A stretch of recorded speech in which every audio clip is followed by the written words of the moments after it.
Pues vamos a iniciar nuestra sesión del día de hoy, pues manifestando el gusto por este tipo de eventos. Como sabemos, la universidad tiene tres funciones sustantivas, que es la investigación, la docencia y la difusión de la cultura. Las tres son igualmente importantes, aunque pueden variar dependiendo del lugar. Los institutos pues enfatizan la investigación, las facultades, la docencia, pero la difusión de la cultura todos. Es una parte importante de la universidad.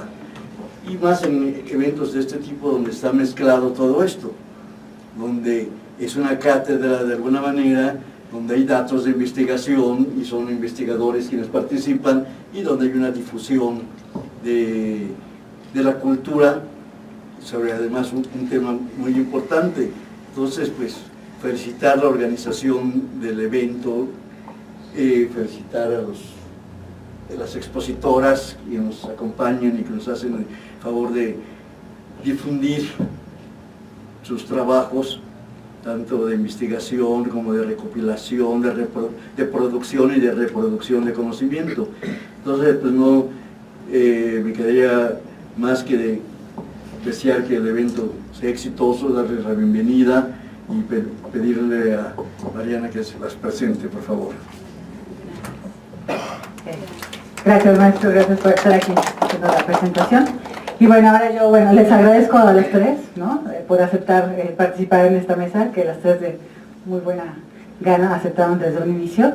Voy a hacer una breve presentación, como el tiempo ya nos ha comido, entonces si no digo todo lo que han hecho, realmente las tres son mujeres muy exitosas y muy trabajadoras y tienen un gran currículum, pero diré algo breve para que sepan al menos su formación y a dónde están, ¿no?, adscritas. Vamos a empezar la presentación. Primero será la doctora Sandra González Santos. Ella es socióloga, bueno, psicóloga de licenciatura, pero socióloga. Después daremos paso a la charla, aquí, bueno, podría ser a la de Ana Celia Chapa, que ella es investigadora de aquí de la facultad, y posteriormente a María Jesús Medina, que es investigadora del Instituto de Investigaciones Jurídicas. Entonces, bueno, voy a presentarlos brevemente a las tres. Voy a comenzar por la doctora Sandra González Santos. Ella es doctora en Sociología por la Universidad de Sussex, en el Reino Unido, maestra en Comunicación de la Cultura Científica por la Universidad de Bath, también del Reino Unido, y licenciada en Psicología por la Universidad Iberoamericana. Realizó 2 estancias postdoctorales en la UNAM, una en el Instituto de Investigaciones Filosóficas y otra en el Programa Universitario de Bioética. Desde 2006, estudia el desarrollo de los servicios de reproducción asistida en México desde la perspectiva de los estudios de la ciencia, la tecnología y la sociedad, con un enfoque particular en aspectos bioéticos. A partir del 2010 ha investigado y experimentado con distintas metodologías para la producción de conocimiento y de establecimiento de relaciones productivas. Estas investigaciones y experimentaciones se han realizado en conjunto con artistas y académicos de diversas disciplinas. Es profesora de asignatura en la licenciatura, maestría y doctorado en comunicación en la Universidad Iberoamericana.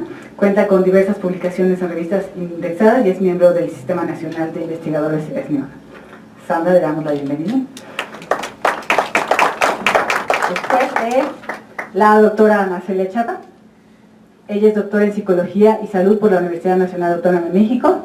Realizó una estancia académica en la Universidad del País Vasco, en España. Concluyó sus estudios de licenciatura con mención honorífica en la Facultad de Psicología de la UNAM, donde actualmente se desempeña como profesora investigadora y responsable del programa Atención a Víctimas de Violencia Sexual desde una perspectiva de género. Sus líneas de investigación son sexualidad, género y salud, violencia de género y tecnologías de reproducción asistida. Ha participado en diversos proyectos de investigación financiados por el Ministerio de Sanidad y Política Social e Igualdad en España, el Consejo Nacional de Ciencia y Tecnología y el Centro Nacional para la Prevención y Control del VIH-Sida. Fungió como responsable del Programa Integral de Prevención de la Violencia contra las Mujeres en el Estado de Sinaloa, financiado por el Gobierno Federal a través de un subsidio para la seguridad de las mujeres. Fue asesora nacional del proyecto Fortalecimiento de las Estrategias Nacionales de Prevención y Reducción de Daños del VIH-Sida, financiado por el Fondo Mundial de la Lucha contra el SIDA. Cuenta igualmente con publicaciones en capítulos de libros arbitrados, revistas indexadas, memorias in extenso y revistas de divulgación. Es integrante del Sistema Nacional de Investigadores, también es NEUNO, miembro de la Red Mexicana de Ciencia, Tecnología y Género y de la Red Nacional de Cuerpos Académicos y Grupos de Investigación en Psicología y Salud. Démosle la bienvenida a la doctora Ana Celia. Y por último, la doctora María Jesús Medina Arellano, es licenciada en Derecho por la Universidad Autónoma de Nayarit. Durante sus estudios en licenciatura realizó 2 estancias de verano de investigación científica en el Instituto de Investigaciones Jurídicas de la UNAM bajo la tutoría de la maestra Marcia Muñoz de Alba Medrano en el Núcleo de Estudios de Salud y Derecho. Es maestra en Derecho por la División de Estudios de Posgrado en Derecho de la Facultad de Derecho de la UNAM. Doctora en Bioética y Jurisprudencia Médica por el Instituto de Ciencia, Ética e Innovación del Centro de Ética Social y Políticas Públicas en la Escuela de Derecho de la Universidad de Manchester, en el Reino Unido. Sus líneas de investigación son regulación en salud, regulación en biotecnologías, células troncales, biología sintética y reproducción asistida, bioética feminista. Investigadora de tiempo completo del Instituto de Investigaciones Jurídicas de la UNAM, investigadora del Sistema Nacional Nivel SNI1, coordinadora académica del Diplomado en Bioética y Derecho del Instituto de Investigaciones Jurídicas. Desde el año 2003 es miembro del Colegio de Bioética, en donde actualmente es secretaria académica. ¿Es correcta esta información? Sí.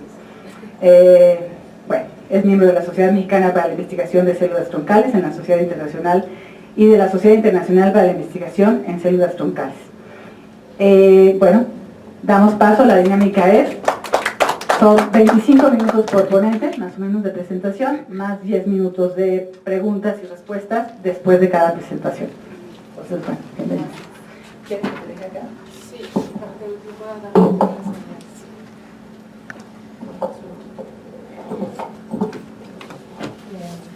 Bueno, muchas gracias a todos, a Mariana por organizar todo esto y a todas por haber querido participar en el evento y a todos los que están aquí. Les quiero decir un poquito de por qué elegí este tema para presentarlo hoy aquí. Con la doctora Medina Arellano ya he estado en otros momentos, entonces tenía algo de idea de que podía ser de lo que fuera a hablar. Entonces me parecía interesante ofrecer una visión que englobara o que sentara como un contexto para las discusiones que van a presentar ellas después.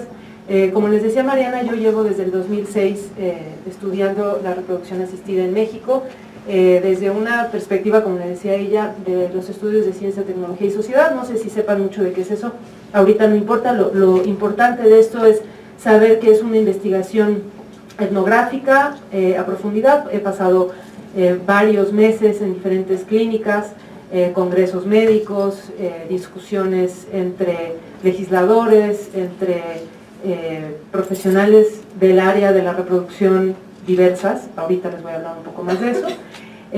Por lo tanto, lo que les traigo es este panorama grandote, ¿no? Justo pensando en que lo interesante es el diálogo y la discusión y que ustedes puedan preguntar y discutir los diferentes puntos. Mi idea es ahorita no profundizar muchísimo en ninguno de los aspectos y que más bien con las preguntas se pueda profundizar. Entonces voy a tratar de tardarme menos de 25 minutos para poder hacer esta discusión más, ¿no? Entonces con eso pasamos a la siguiente. Se baja así. Bueno, esto va a ser como a la antigüita. Para presentarles esto y para instigarlos un poquito, quiero presentarles lo que estoy llamando el caso del tanque número 4. El caso del tanque número 4 es una historia bastante reciente. Sale en los medios, en los periódicos, principalmente en periódicos gringos de Estados Unidos, pero también hay una cobertura en México y en el resto del mundo, ¿no? Esta historia aparece el 15 de marzo de este año y involucra a 2 clínicas, una en San Francisco, California, y otra en Cleveland. Y en ambos casos lo que sucede es que de repente llega el técnico de laboratorio de estas clínicas y se da cuenta que en uno de los tanques de nitrógeno, los niveles de nitrógeno están más bajos. ¿Qué quiere decir esto? Y regreso un segundito a la imagen para que tengan algo que ver con un poco más de claridad. Estos tanques son los tanques en donde se guardan tejidos, específicamente en este caso se guardan óvulos y embriones en unos palitos, como en unos popotitos, en unos tubitos que se meten ahí, y que ahí permanecen estos óvulos o embriones criopreservados, congelados, y pueden pasar así muchos años. En estos tanques había muestras de estos, había embriones o óvulos que llevaban ahí, en algunos casos desde los 80, en los casos más recientes pues llevaban a lo mejor un par de semanas, meses. Si ustedes piensan en el tamaño de un óvulo, el tamaño de un embrión, estamos hablando de una célula, de un organismo, una entidad de no más de 8 o 10 células, son chiquititos. Eso no significa que ese sea el espacio único que están ocupando, ¿no? Cada uno de estos van adentro de un tubito, que adentro de ese tubito va adentro de este popotito y este popotito va allá adentro. Entonces, aunque caben muchísimos en cada uno de estos tanques, pues estos tanques sí se llenan, sí tienen una capacidad limitada y se van acumulando, ¿no? Entonces, cada vez vamos viendo clínicas que tienen más de estos tanques y que se van haciendo un acumule de estos tanques. Quiero que vayan generando estas imágenes en su cabeza. Entonces, les digo, llega este señor y ve que hay los niveles del nitrógeno. El nitrógeno es lo que hace que permanezca congelado todo esto. Están muy bajos. ¿Qué quiere decir eso? Pues que la temperatura no se está no se está regulando y está empezando a descongelarse. Si ustedes piensan, imagínense que llegan a un estanque, a una pecera y encuentran que hay poquita agua y ven algunos peces que todavía están tratando de sobrevivir.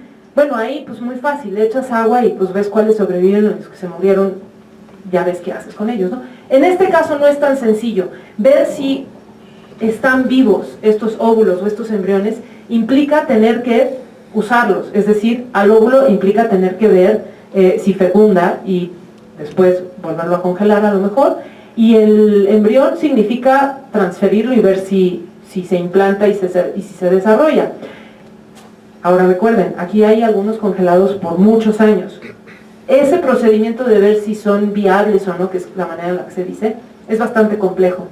Entonces cuando este técnico, este biólogo se da cuenta que están muy bajos los niveles, pues entra en pánico, hace todo lo que tiene que hacer para tratar de elevar los niveles de nitrógeno, rellenarlos, pasar los tubitos estos a los diferentes tanques que tienen ahí, y pues tienen que avisar a los pacientes. No hay no tengo yo, porque además este caso me interesa más como ilustrativo de lo que les voy a decir al rato, pero hay alrededor de miles de embriones y óvulos que estaban en estos tanques, óvulos y embriones que venían de entre 400 y 700, dependiendo en qué clínica estás viendo, personas que habían congelado ahí, mujeres, hombres, también puede ser que estén congelando un embrión. Entonces, ¿qué hacer con eso? ¿Qué es lo que me interesa de este caso? Y les regreso a la imagen de acá abajo. Una de las cosas que aparece en la nota de periódico es esta frase, traducida por mí. Dice, los directivos de la clínica aseguraron que se investigaría el incidente para determinar si fue una falla mecánica o una falla humana. A mí esa frase me pareció fascinante, en conjunto con otras dos frases, que no les pegué ahí, pero que se las leo, que es que en algún momento dicen que una de las cosas es que ellos van a asegurarse de que estas parejas, porque hablan de parejas, estén felices, acaben felices después. ¿Cómo? No sé, pero me parece muy interesante esa frase que pone, ¿no? Y la otra es que les extienden sus condolencias a una muerte que es muy novedosa. Entonces, estas tres frases, lo que a mí me llevan a pensar es, el tema de la reproducción asistida es altamente complejo y es generador de nuevos momentos, de nuevas emociones, de nuevas entidades, de nuevos problemas. Entonces regreso a lo de la falla mecánica o falla humana. Para mí, falla mecánica o falla humana, me es muy difícil separarlo. Tiene que ver un poco con esta perspectiva de los estudios de ciencia y tecnología, en donde los objetos inanimados y los objetos animados no tienen una distinción a priori tan clara. Entonces, a la hora de estar viendo en un laboratorio cómo se llevan a cabo las cosas, no me queda claro, cuando lo estoy viendo, en qué momento puede decirse, aquí puede haber una falla mecánica o aquí puede haber una falla humana. Están imbricados de tal manera, se están haciendo de tal manera las cosas que no es tan fácil hacer esta distinción. Pero, sin embargo, yo quiero hacer caso de esta distinción que dice el campo, que dicen estos informantes, que dice el periódico, y vuelvo a ver cómo es que se lleva a cabo esta determinación entre una falla mecánica y una falla humana. Y para eso me lleva a hacerme la pregunta por la infraestructura. Y que eso es en lo que me quiero enfocar hoy. En la infraestructura que implica la reproducción asistida. Cuando yo empecé en el 2006, se hablaba de la reproducción asistida como una biotecnología, como un procedimiento médico para curar la infertilidad. Todo esto lo digo entrecomillado, no son frases que necesariamente sean la manera en la que yo entiendo la reproducción asistida, pero así es como lo decían los médicos, lo decían los medios, algunos pacientes también. De allá para acá, del 2006 para acá, o sea, 12 años después, yo ya no puedo pensar en la reproducción asistida de esa manera. Para mí la reproducción asistida es algo mucho más complejo, y ahorita les voy a dar más o menos la definición de qué digo yo que es la reproducción asistida hoy en día. Pero quiero que vean esta imagen. Ahí hay un montón de elementos de infraestructura. Hay la imagen de la izquierda, es un papelito pegostioso por el que tienes que pasar cuando entras a la clínica, al laboratorio, para que se queden todas las basuritas de tus zapatos, ¿no? Digo, esta es una de las prácticas que se hace para mantenerlo limpio adentro. La siguiente imagen es fotos de los diferentes, de los embriones en diferentes estados de su desarrollo. Luego todo lo que están viendo son equipo que se utiliza en la clínica, en el laboratorio, diferentes tipos de sustancias, de aparatos, de incubadoras, de cámaras, de jeringas, de líquidos, etcétera, ¿no? Es altísimamente complejo, ya no es nada más un acto de generar un individuo, sino hay mucho más detrás de esto, ¿no? Entonces, pensar en la infraestructura para mí me permitió pensar en la reproducción asistida como un sistema sociotécnico, o sea, en donde hay elementos simbólicos, en donde hay elementos materiales, en donde hay elementos legales, que esos no los voy a tocar ahorita, en donde hay elementos culturales, etcétera, ¿no? Y cada uno de estos elementos, cada parte de esta infraestructura, cada parte de este sistema está situada y es específica a México. Otra de las cosas que ahí sí desde el 2006 empecé a sentir, y lo digo así a nivel corporal, es que lo que sucedía en términos de reproducción asistida en México no era igual a lo que sucedía en otros lados. Desde aquel momento he estado en colaboración con personas que estudian la reproducción asistida en diferentes lados del mundo. Ghana, India, Sri Lanka, Argentina, Estados Unidos, o sea, muchísimos lados, con culturas muy distintas. Y en cada una vas encontrando que no es igual. Hay cosas que sí, pero hay otras cosas que son muy diferentes. Y una de las cosas que son muy diferentes, o sea, podrá ser igual el tipo de pipeta que se usa o el tipo de liquidito que se usa, pero no es igual la manera en la que se obtiene, la manera en la que se maneja, las leyes, las políticas, las economías que se tienen que poner en juego para poder acceder a eso, ¿no? Y esa infraestructura es algo que generalmente queda desapercibido y que la gente no piensa en ello. Entonces, un pedacitito de teoría, nada más para que no digan que esto no es académico, y por si a alguien le interesa este tipo de perspectivas, estos son algunos de los autores que hablan de la infraestructura, ¿no? El primero es un inglés que trabaja en Estados Unidos que se llama Trevor Pinch. El siguiente es un francés que a lo mejor ya han oído hablar de él, que se llama Bruno Latour. El siguiente es otro inglés que se llama John Law. Y la última es una de mis autoras favoritas del momento, que se llama Anne-Marie Moll, que es de la que estuvimos hablando en la mañana en el seminario. Y ahí hay un libro que no sale su foto del autor, Thomas Hughes, que es más mayorcito que cualquiera de los que están ahí. De hecho, puede ser que ya se haya muerto, no estoy segura.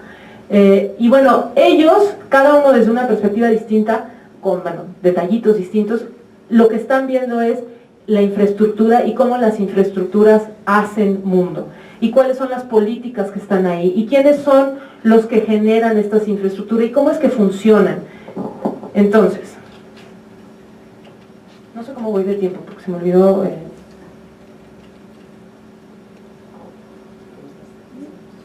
¿Llevo o tengo?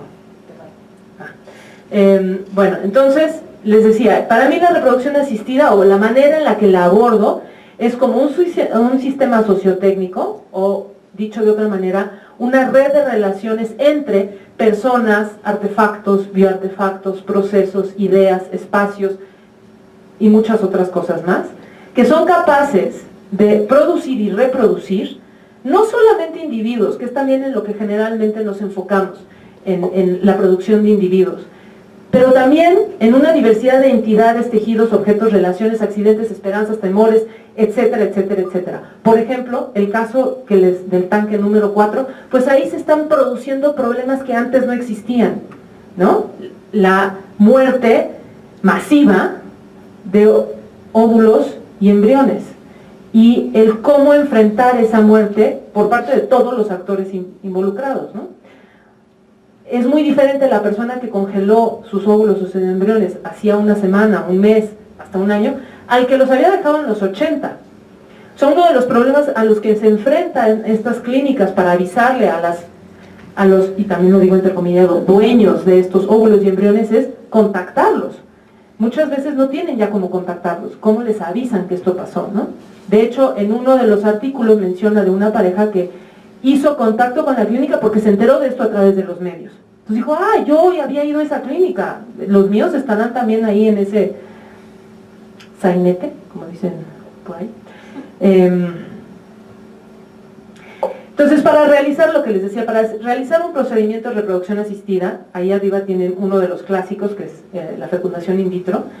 Es necesario, y lo digo de alguna manera metafórica, traer a la mesa una gran variedad de entidades, cada una con una materialidad distinta. Y hay que poner estas diferentes materiales o diferentes entidades en una relación específica para que se accionen, para que puedan hacer algo. Pero también a la hora de accionarlos y que hacen algo, hacen a veces aquello que queremos, generan un bebé, y a veces hacen cosas que no queremos.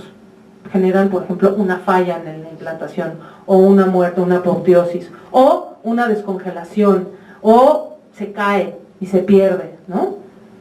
Por mencionar algunos. Entonces, pensar en la infraestructura nos permite pensar en todo aquello que se necesita para llevar a cabo la reproducción asistida, pero también nos permite pensar en todo aquello que la reproducción asistida genera.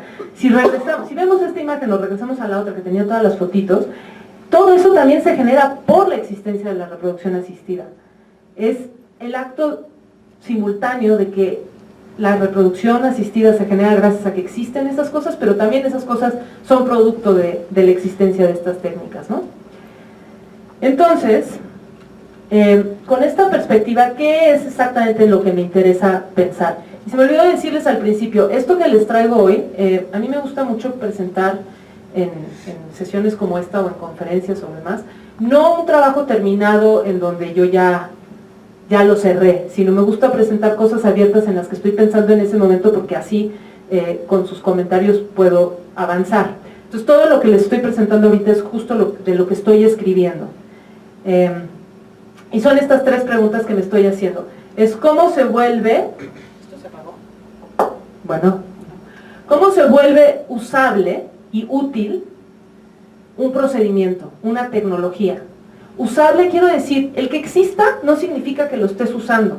Usable significa volverlo legítimo, volverlo válido, moralmente, políticamente, socialmente, prácticamente.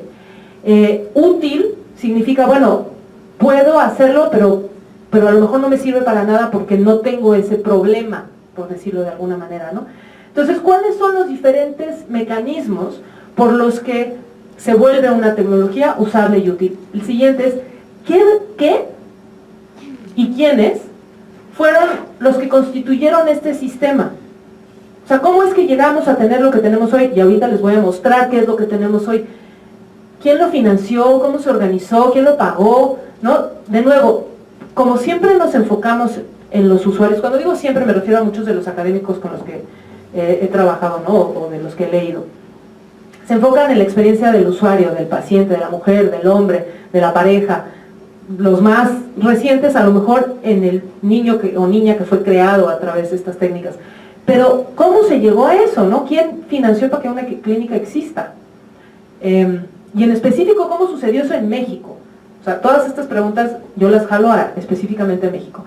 Y luego la tercera pregunta que hago es, ¿cuál es la política que está implicada en este sistema? Todo artefacto, toda tecnología, todo procedimiento tiene una política implicada. ¿Cuál es la política que está implicada aquí? No es la misma que la que está en otros lados, porque no es la misma infraestructura, ni nada es igual en México que en otros lados del mundo. Entonces vamos a ver la infraestructura del sistema y ya le empiezo yo a llamar Sistema Mexicano de Reproducción Asistida.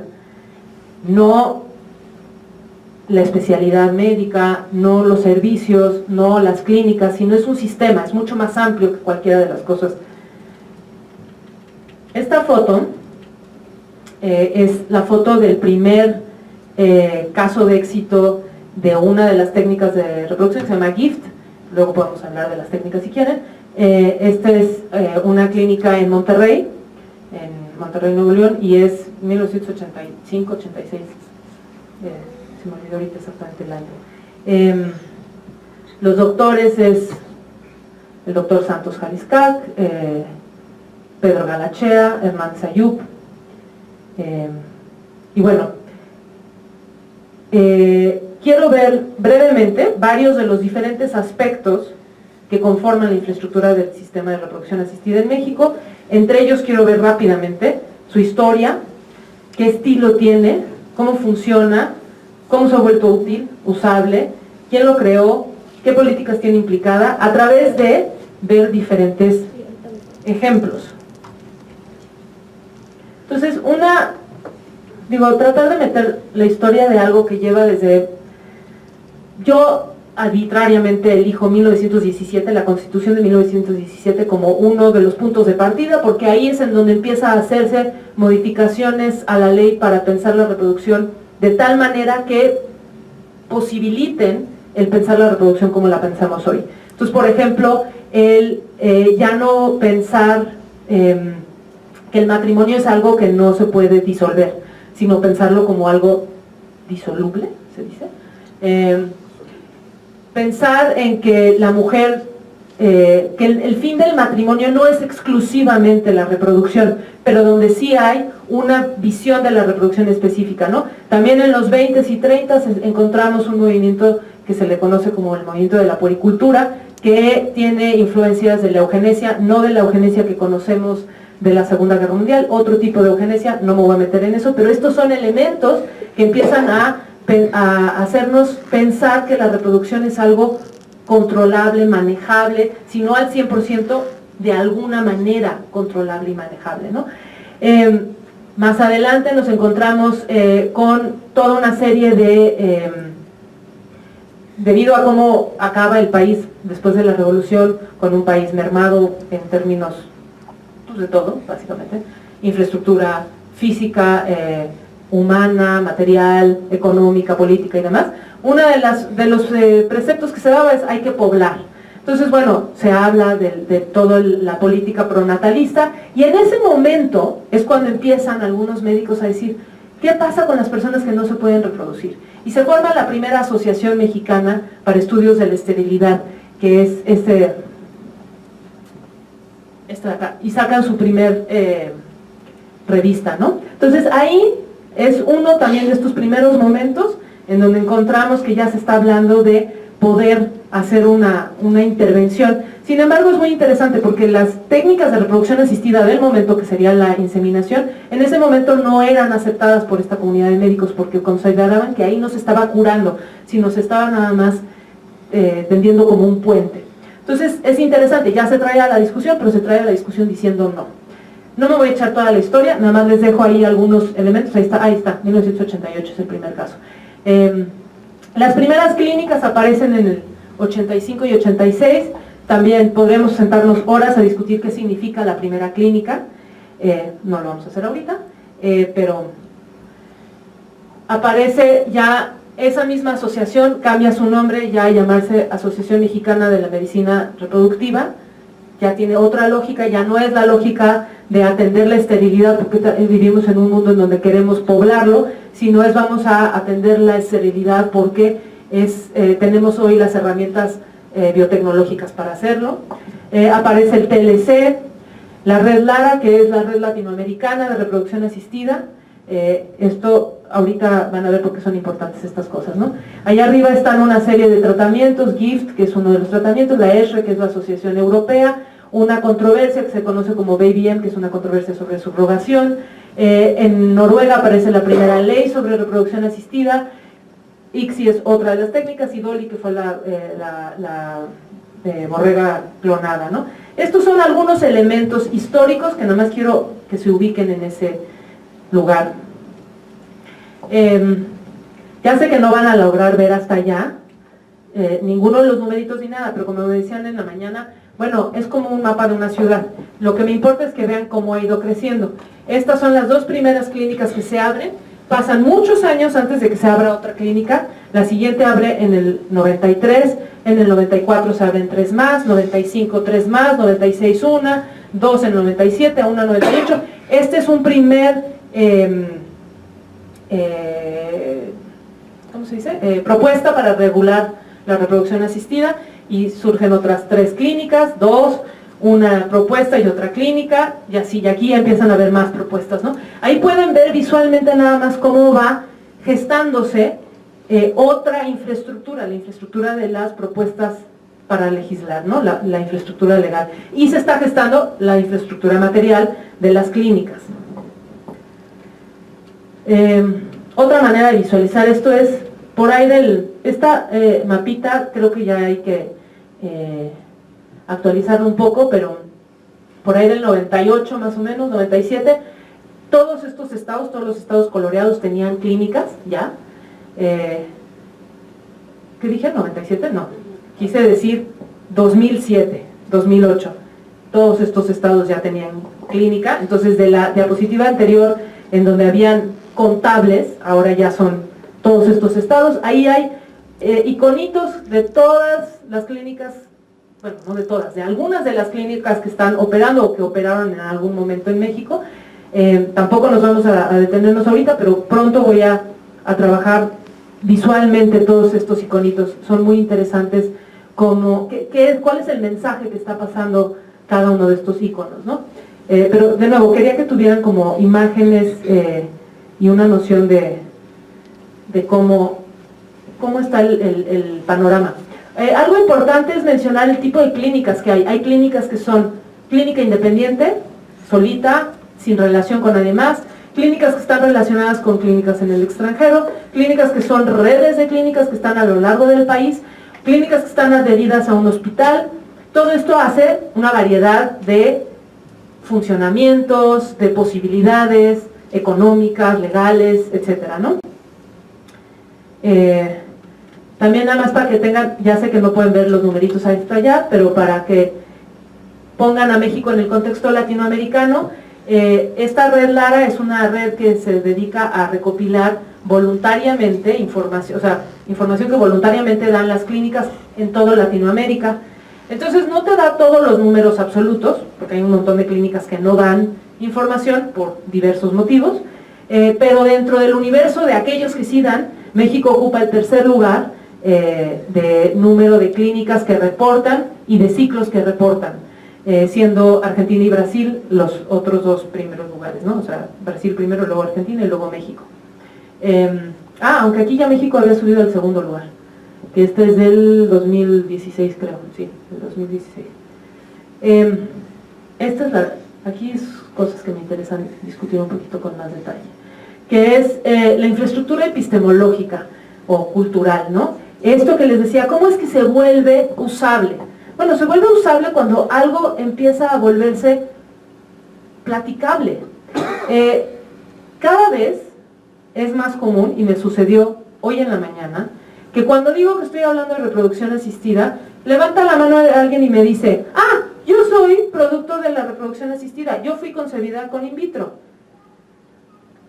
A lo mejor eso no les parece impresionante, pero pensar que esto es una técnica que empezó en el 78 y que hoy pueden estar sentados o dando la plática a alguien que fue concebido con estas técnicas, es ver en carne y hueso la historia llegar a aquí, ¿no? Literalmente en la mañana estaba en una conferencia en donde la chava que la dio fue concebida con fecundación in vitro. Pero lo más importante de esa historia no es cómo fue concebida, sino que lo dijo a mí, que ni me conocía.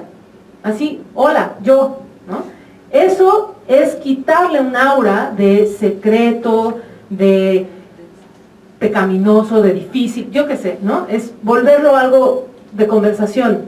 Ah, yo y mi hermana también, y fuimos de las primeras, ¿no?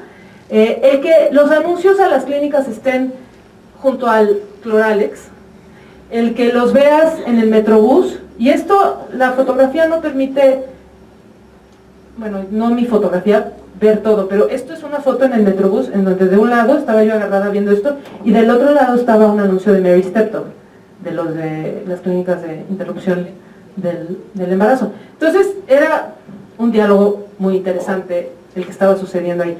En Lorete Mola se habla, hay páginas, y bueno, mi favorita, ¿no?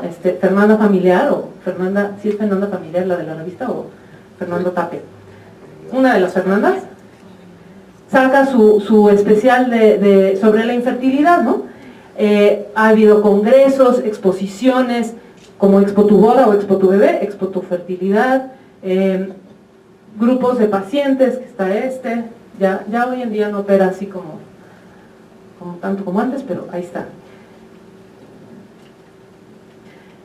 Una infraestructura financiera también.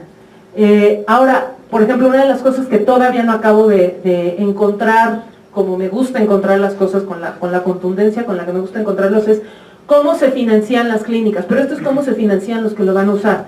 Hay bancos como ICSE, ya no existe ICSE, ahora es Banorte, pero tenía su seguro que se llamaba Matices, en donde te daban un préstamo para hacerte diferentes tipos de intervenciones, rinoplastía, liposucción, reproducción asistida. Y bueno, ahí hay diferentes, Alivio es otro sistema para financiarlo.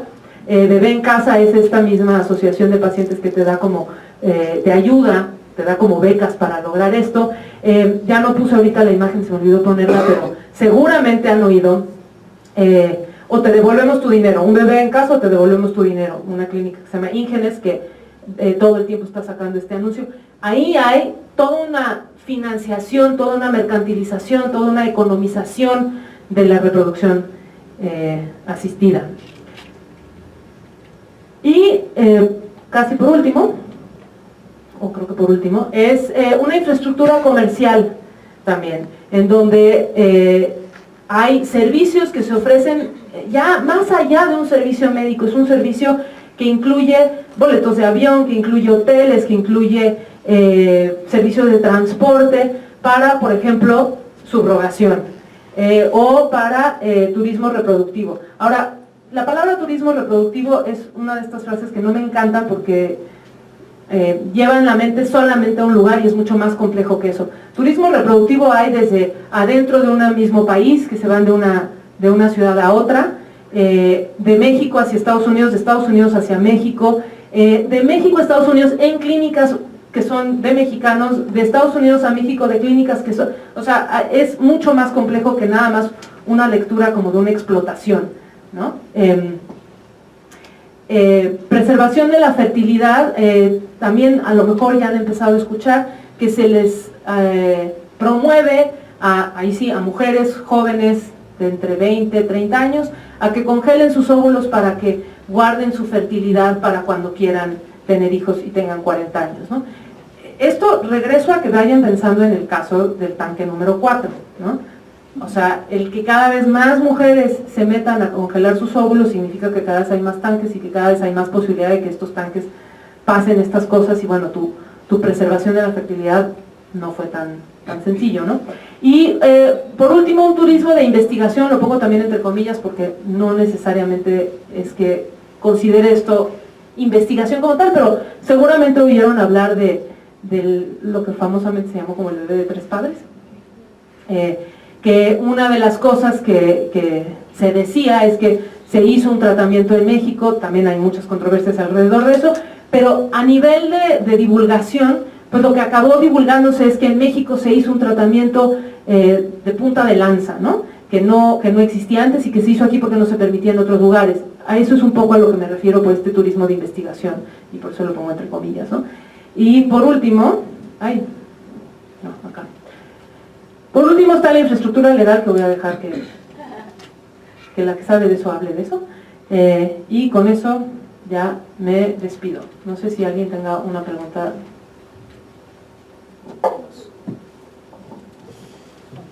Tenemos unos minutos para preguntas. O no sé si las dejamos al final con todas juntas. Tal vez para no tener por el tiempo. Sí, y además así podemos sumar. Las todas. Entonces daríamos paso a Ana Celia Chapo.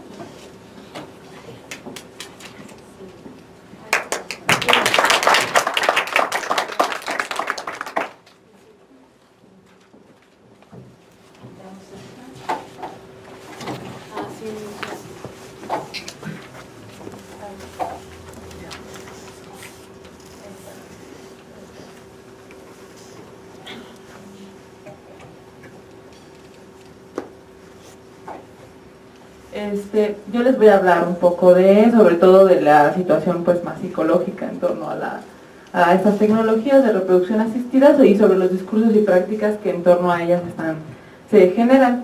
Yo no soy tan experta como las ponentes que aquí están, porque me he dedicado más a VIH y género, salud y sexualidad, pero justamente esta era una beta que me interesó desarrollar a partir de una controversia también de un periódico de la aprobación en Reino Unido de los 3 padres donantes, ¿no? Para evitar enfermedades genéticas graves.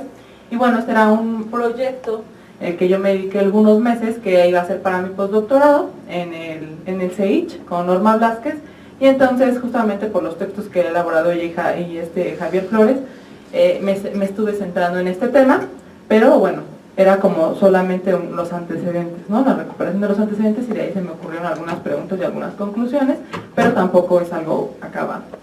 Espero retomar, ahora que termine mi proyecto de violencia y lo del protocolo, pues retomar de nuevo esta investigación, que me parece que además se conecta mucho con el género, ¿no?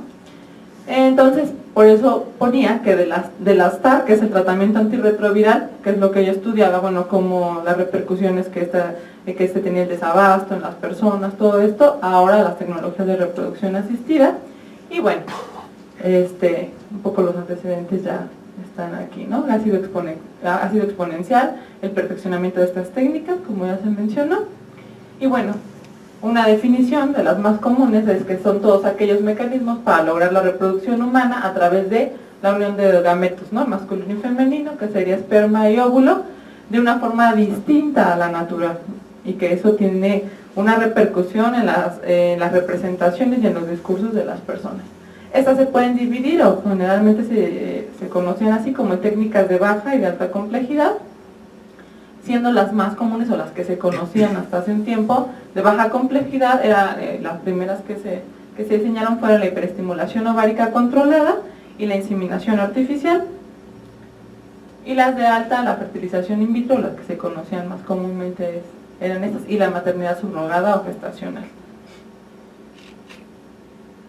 Bueno, entonces, como ya había mencionado la doctora Sandra, en México desde finales de la década de los 80 se empezaron a crear clínicas especializadas justamente en hospitales del sector público y privado. Ahora ha sido exponencial justamente las clínicas del sector privado y todo lo que ofertan, o todo lo que tú puedes encontrar justamente ahí, ¿no?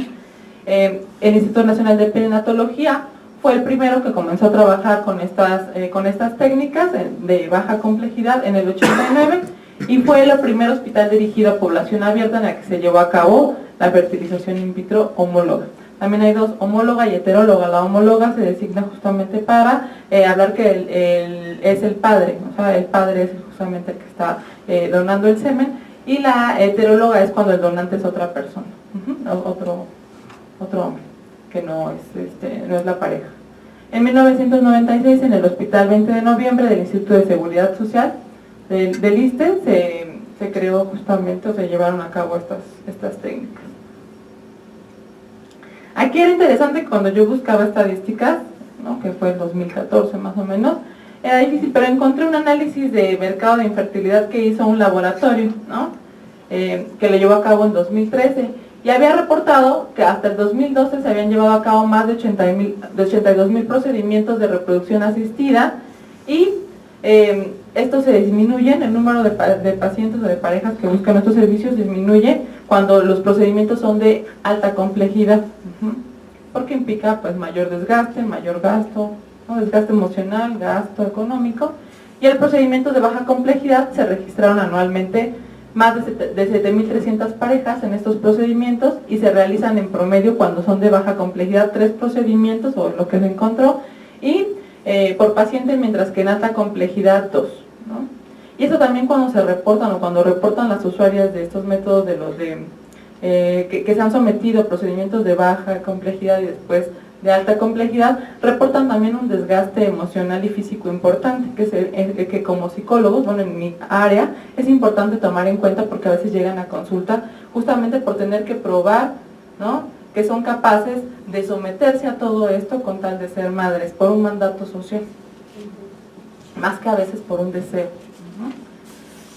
El 80% de los ciclos realizados en ese año correspondieron a baja complejidad, como les decía, son donde se concentran más usuarios, y el 20% representaron los tratamientos de alta complejidad, como la donación de óvulos. ¿Esto qué indica? Que los TRAS, yo lo voy a ver justamente estas técnicas, más allá de que si hay una discusión, y que ya fue la que se mencionó ahorita, o una visión entre ciencia, tecnología y sociedad, los estudios de ciencia, tecnología y sociedad, aquí era cómo estas técnicas, más allá de hablar de algo meramente técnico, no son asépticas, y están cargadas justamente de situaciones, abren nuevas posibilidades de la reproducción humana con un importante impacto social. Pues se rompen varias fronteras, como la idea del parentesco, o el sistema de parentesco, de consanguinidad, y las relaciones de género. Eso es muy importante y abre nuevas discusiones. Entonces, a mí lo que me interesó justamente de las tecnologías es esto.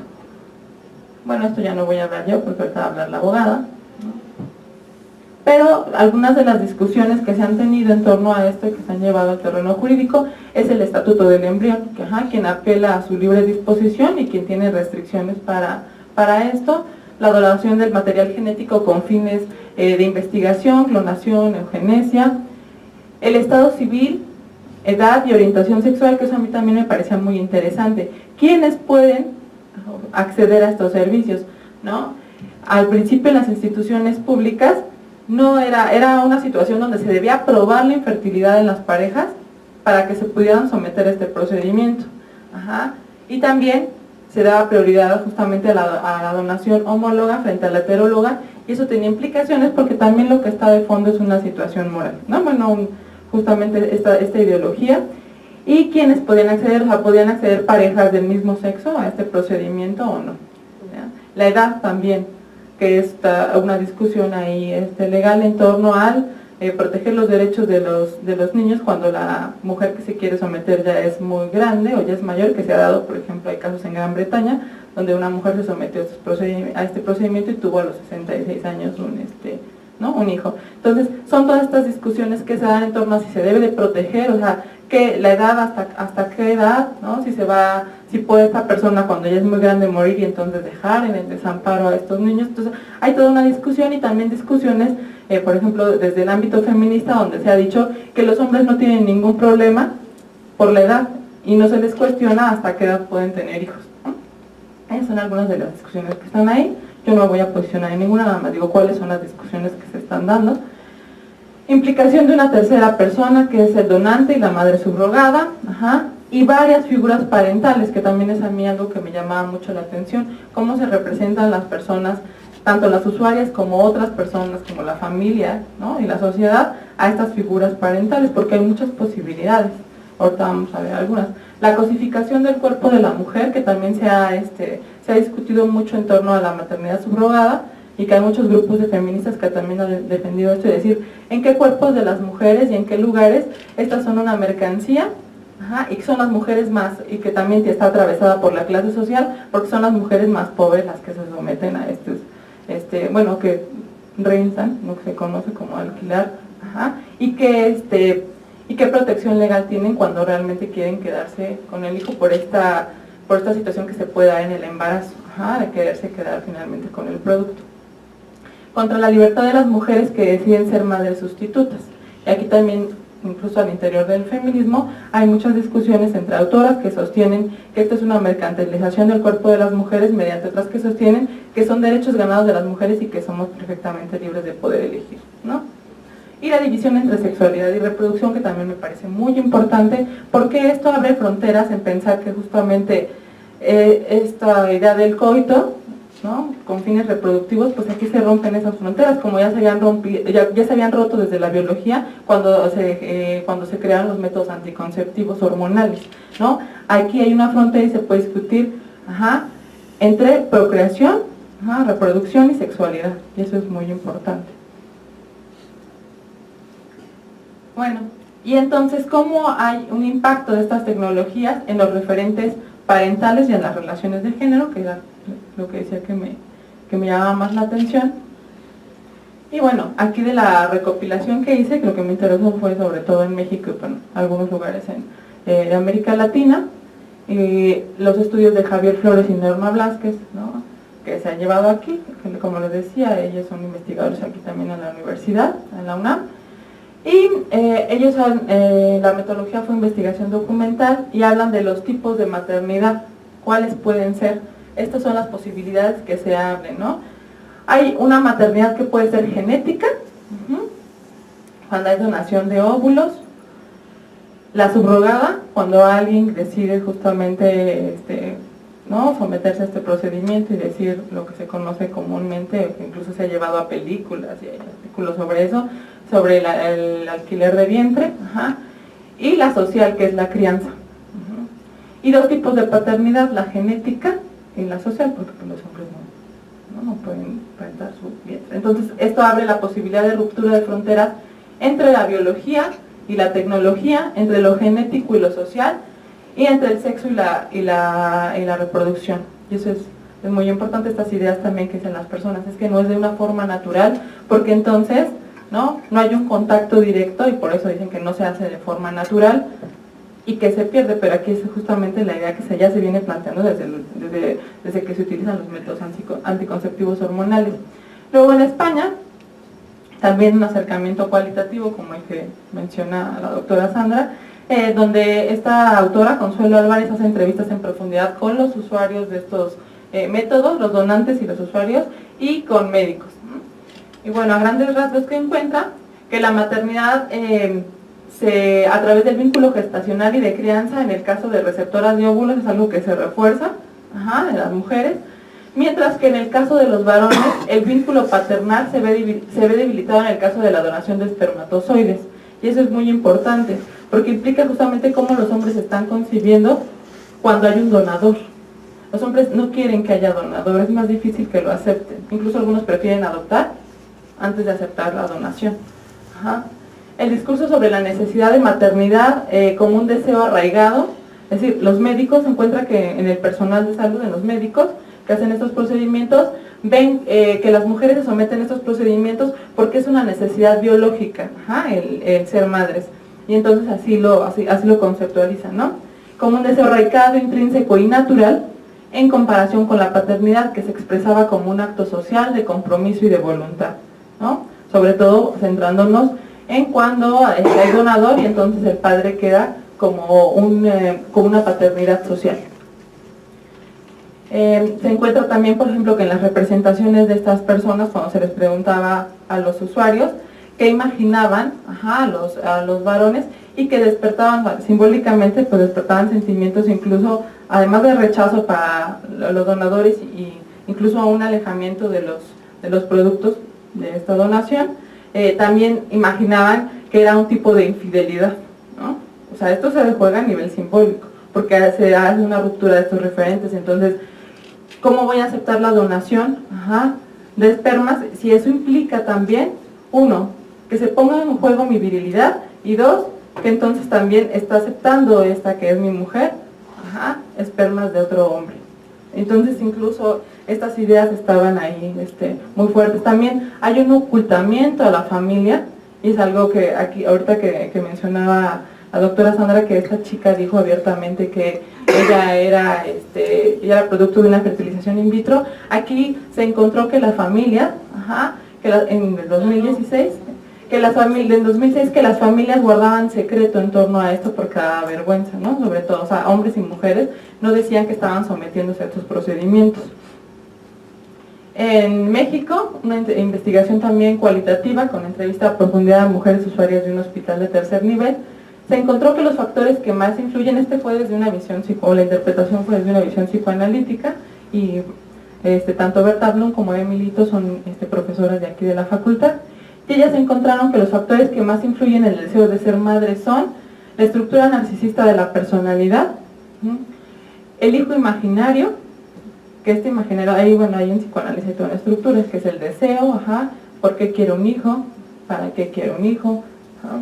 El género, las presiones familiares y la institución médica y los efectos secundarios del tratamiento.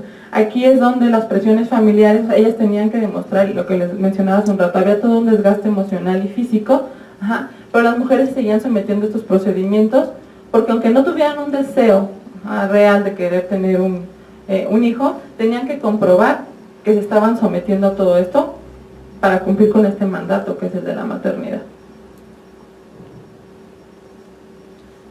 En Cuba, por ejemplo, estos autores,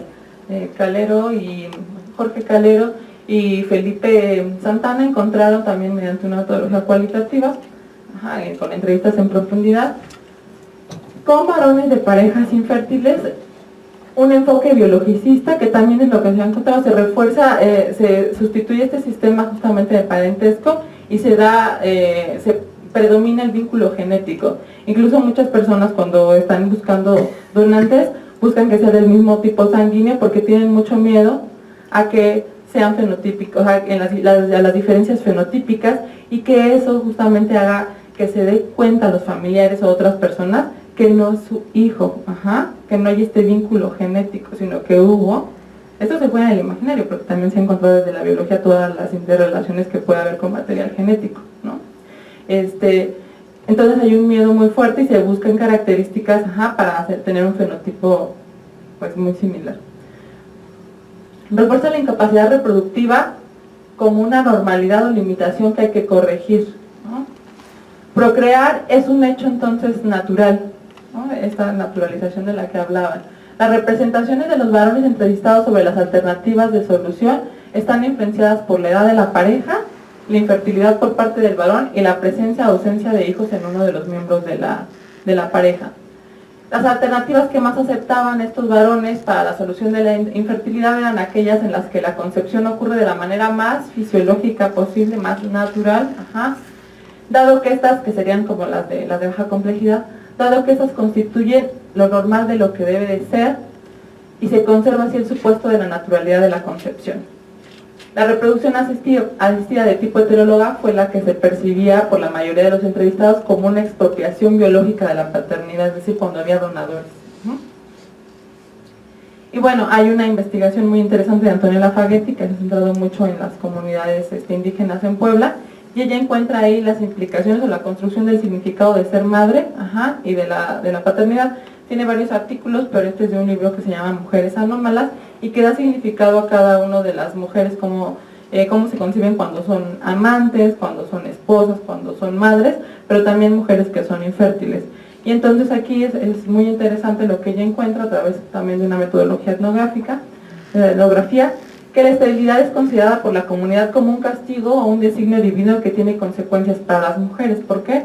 Porque se es arrebatado aquello para lo que vienes, a fungir en este mundo, que es la maternidad, entonces por eso es un castigo divino. Para las mujeres, en la medida que es a ella a quienes se les atribuye esta incapacidad, o sea, no se duda de si el varón es infértil o no, sino se atribuye a las mujeres, ¿no? Ahí también es interesante esa representación de como tú eres la que da salud, como que estás embarazada, pues entonces en ti está la incapacidad, en ti está la infertilidad.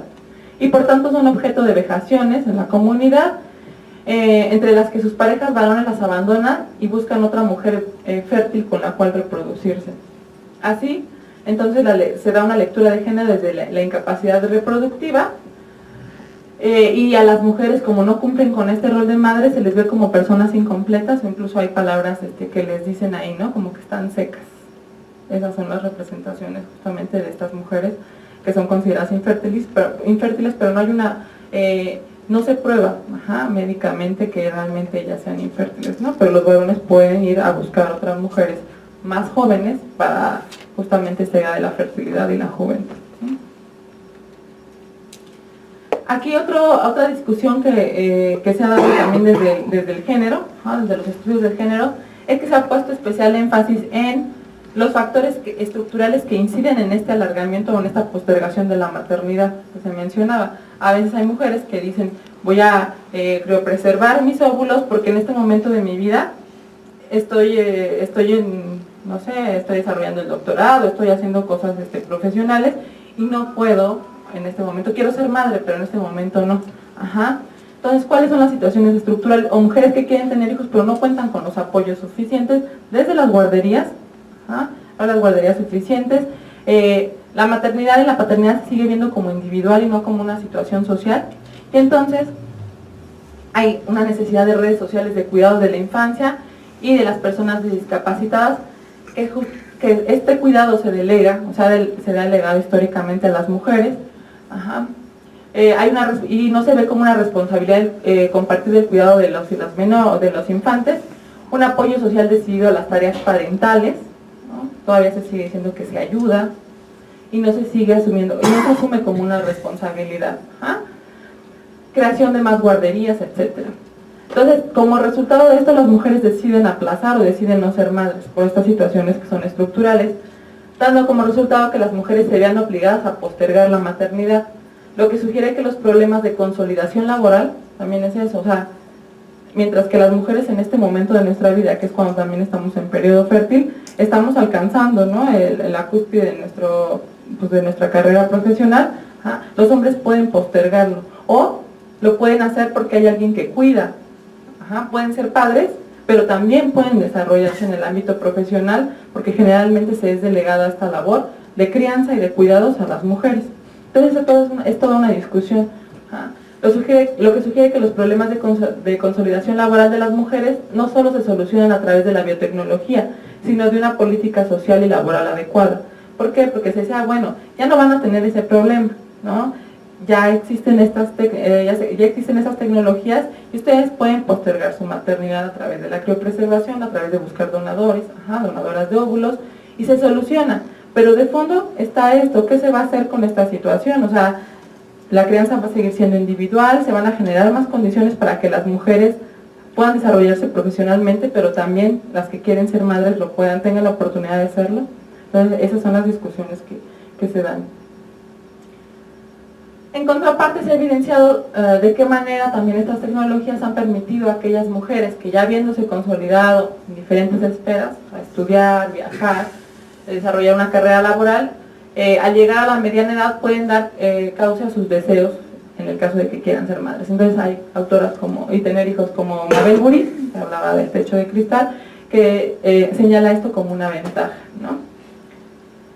En menor medida se ha estudiado el proceso de circulación de conocimiento en torno a las tecnologías de reproducción asistida y las representaciones que sobre este fenómeno se construyen, así como el papel que juegan los medios de comunicación en y que vimos ahorita varias imágenes que están circulando sobre estas tecnologías y cómo se están representando, ¿no? Bueno, a manera de conclusión, la reproducción asistida no puede conceptualizarse como procedimientos asépticos, independientes del contexto en el que se insertan. Hay una permanente tensión que estas generan en diversos actores sociales, cuyos intereses ideológicos, políticos y económicos son diferenciados, y esto tiene repercusiones en los avances y retrocesos, y ahorita es lo que vamos a escuchar, en la construcción de un marco jurídico tanto internacional como nacional. Pues aquí hay un sostenido avance de los procesos biológicos asociados a la reproducción, como vimos, incluso nuevas técnicas. La incorporación de estos en el terreno cultural ha sido más lento que el desarrollo biológico. O sea, hay un desarrollo exponencial de estas tecnologías, pero en el terreno cultural, como pasa con otras cosas como el género, por ejemplo, cuando se dice cuántos géneros, la combinación posible también que hay entre estos, esto es más difícil que se acepte en el terreno cultural, es más lento, paulatino y presenta obstáculos para la modificación en las relaciones de género y en los modelos sobre paternidad y maternidad. Aunque esto me podría mover hacia patrones o concebir modelos más flexibles de familia, más flexibles en las relaciones de género, pues sigue habiendo rigidez como vemos en estas representaciones, o los obstáculos que tienen los hombres para aceptar la donación, en las mujeres para decir que es para ocultar esta información y seguir sometiéndose cuando no quieren, aquí es otra cosa si no quieren, pero para probar que realmente van a seguir estos mandatos. Y unas reflexiones en tanto a qué tanto estas técnicas representan un retroceso o un avance en materia de derechos reproductivos para las mujeres y para la comunidad LGBT, en la división sexual del trabajo, porque vimos entonces qué problemas acarrea, que más allá de una cuestión que la podemos mirar justamente como avances tecnológicos, pero que de fondo está que no hay o no se han flexibilizado a veces en algunos lugares la división sexual del trabajo, y la crianza sigue siendo, y las tareas domésticas y de cuidado siguen quedando delegadas a las mujeres, y en los referentes sobre familia, parentesco, etc. Aquí, bueno, yo encontré también que la producción académica sobre estas tecnologías pues no ha sido igual, ha habido variación por campo disciplinar y por región, donde yo encontraba mucho más literatura sobre eso, era en derechos, literatura justamente sobre el marco jurídico y legal, sobre los estudios de ciencia, tecnología y sociedad, sobre todo en medicina, ¿no? y en biología. Respecto a la región, Estados Unidos y Europa Central aparecen como los lugares con más producción e información estadística disponible, mientras que en América Latina esta ha sido proporcionalmente menor para ambos casos, para la producción académica y la información estadística. Les digo, yo me quedé aquí en un corte en 2015, no sé si esto ya haya cambiado. A la luz de estos hechos y superando el determinismo de la ciencia y la tecnología, cabe preguntarse para el caso de México, que es algo que ya vimos que se está haciendo aquí en el caso de México, ¿cuáles han sido los motivos que originan que las tecnologías de reproducción asistida sigan siendo campo de estudio casi exclusivo de la biomedicina? Y ahí yo creo que me puede muy bien contestar aquí la doctora Sandra. ¿Por qué ha sido difícil que desde las ciencias sociales se vean como un campo de estudio pertinente? ¿Qué ha originado su interés y qué elementos han permitido su desarrollo? Sería también oportuno conocer de qué manera se está filtrando este nuevo campo de conocimiento en la sociedad. Es esto que mencionaba, cómo aparece cada vez como una situación que incluso la puedo anunciar abajo de los productos domésticos, de los productos de cloro y todo esto en el Metrobús. Entonces, cómo está filtrando, que es cada vez más común, y también cómo se lo está representando la gente. Más allá de los usuarios, de los donadores y de los médicos, cómo se está representando estas nuevas técnicas a las personas. Y bueno, aquí son algunas de las referencias que consulté para el trabajo. Y ahí está mi correo electrónico. Muchas gracias.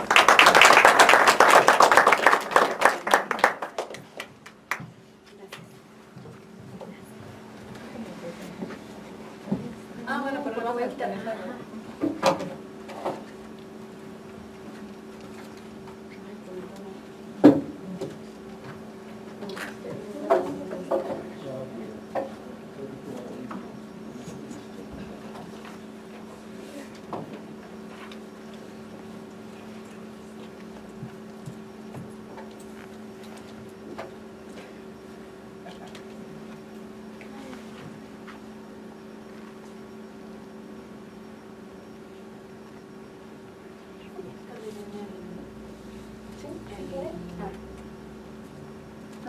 Me acordé de ti.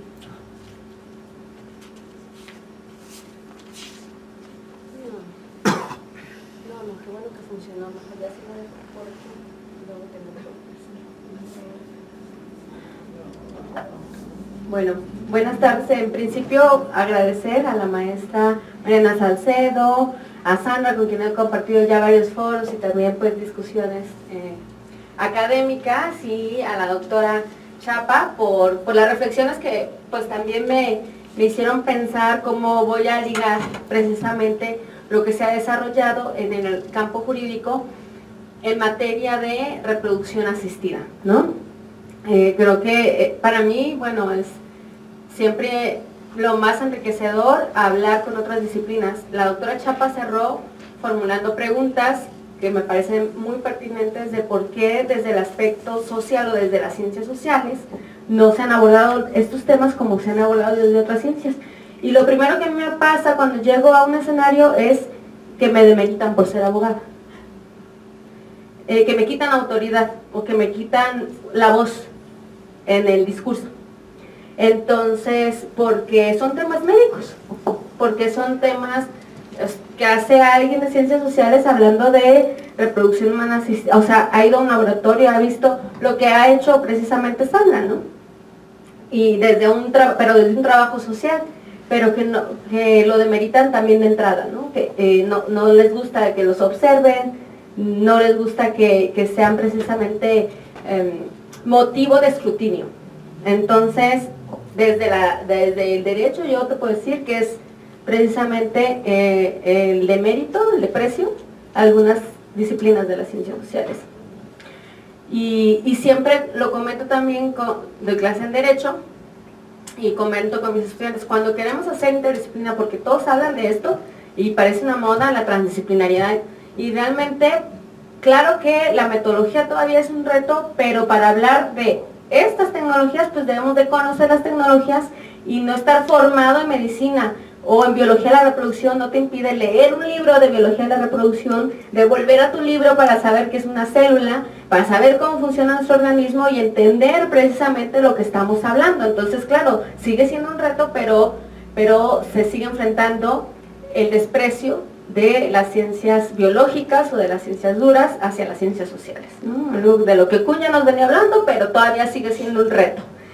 Y creo que, pues sí, ahí estamos, ¿no? Y también el discurso estancado en el derecho se debe a cuestiones morales y de conservadurismo, que siempre en el ámbito político nos preguntaba la maestra Sandra, a ver, hay que preguntarnos, la doctora Sandra, pero ¿qué hay detrás? ¿Qué política hay detrás de algo que está sucediendo en el mercado? Y bueno, no es que los legisladores no estén pensando en el negocio que pueden hacer también, no teniendo regulado el tema. O no son transparentes quienes tienen precisamente clínicas, quienes tienen conflictos de intereses, al estar legislando por una parte, tratando de promover reformas a la Ley General de Salud prohibitivas, y por otro lado tener clínicas que no están reguladas y que van a seguir sin regular para poder operar. Y no quiero decir nombres, pero los principales y las principales actoras en la legislación tienen conflictos de intereses porque tienen intereses en clínicas privadas. Y por un lado nos dicen de proteger la vida desde la concepción, de proteger la familia, y entonces esa es investigación que se tiene que hacer y que se tiene que publicar, obviamente. Pero cuando se acercan los que no saben lo que escribimos y nunca nos leen, a hacer lobbying con nosotros. Y entonces es cuando nos enteramos de cómo están los conflictos de interés, de tener un discurso público respecto a la preservación de la vida, de hablar precisamente de la no manipulación de la vida y de que esto solamente tiene que ser para un tipo de parejas, para un tipo de personas, cuando realmente lo que hay detrás precisamente sigue siendo el control y la legislación al servicio de élites. Y siempre quedan afuera las personas más vulnerables, ¿no?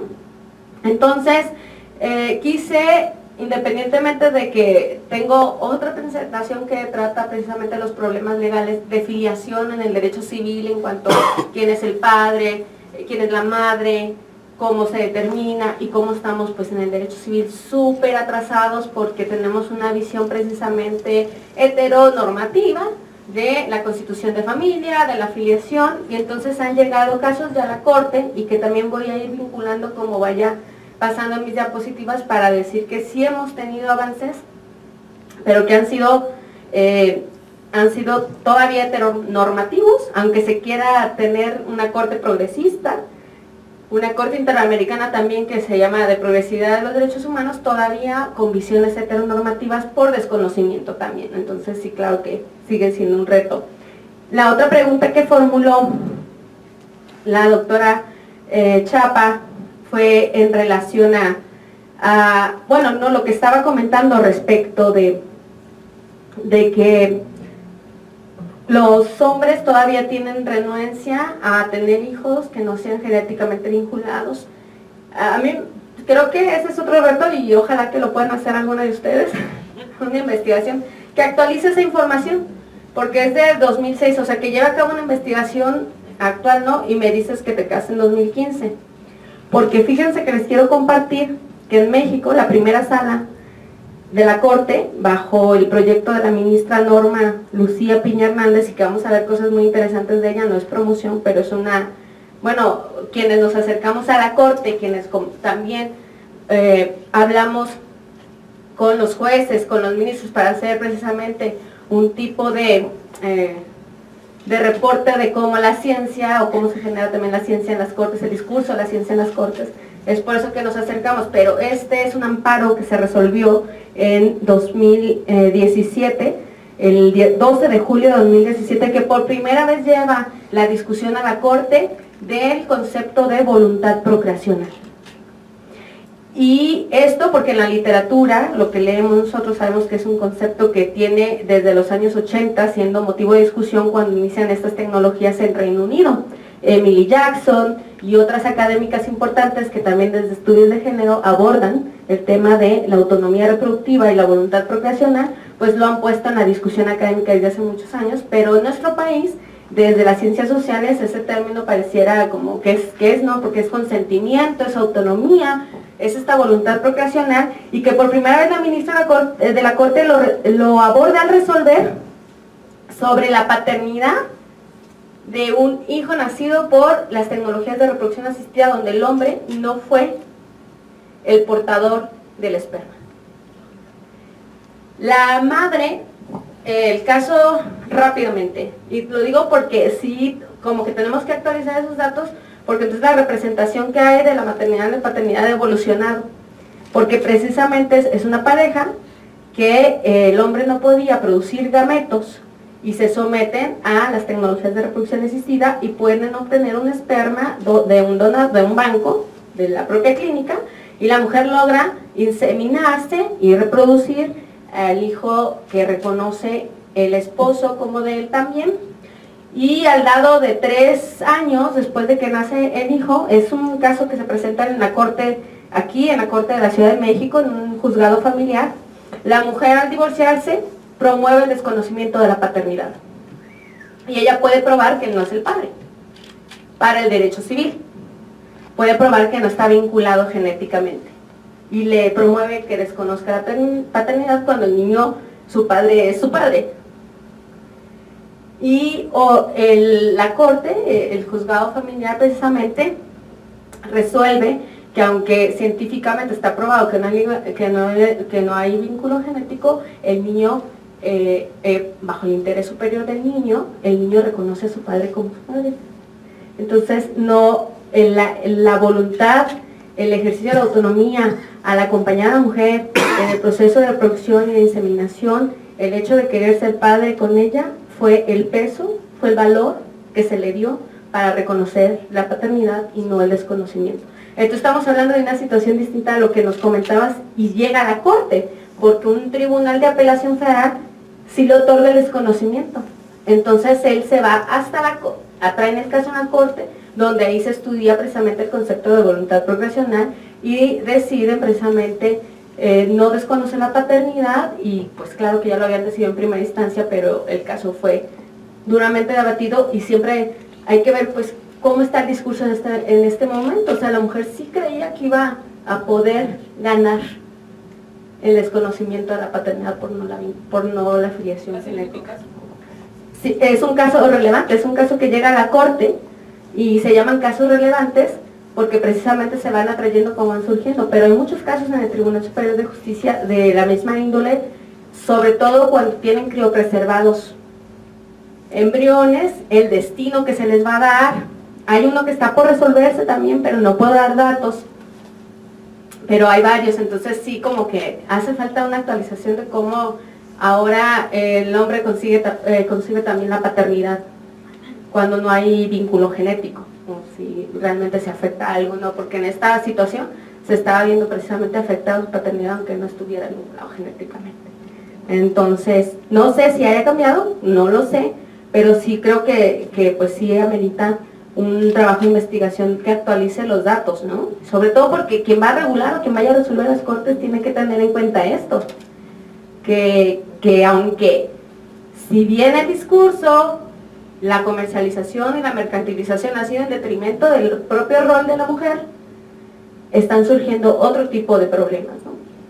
Que no creo que nos lleve a generalizar, ya que un hombre pueda no sentirse identificado, porque eso pasa también con las parejas del mismo sexo. Cuando una pareja, hombres del mismo sexo, uno es el que dona el material genético y el otro no, y no por eso no se siente, ¿no?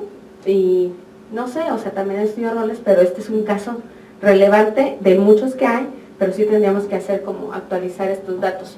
Es algo que yo en lo personal no sé hacer, pero sí sería como muy interesante bajo esta metodología, ¿no?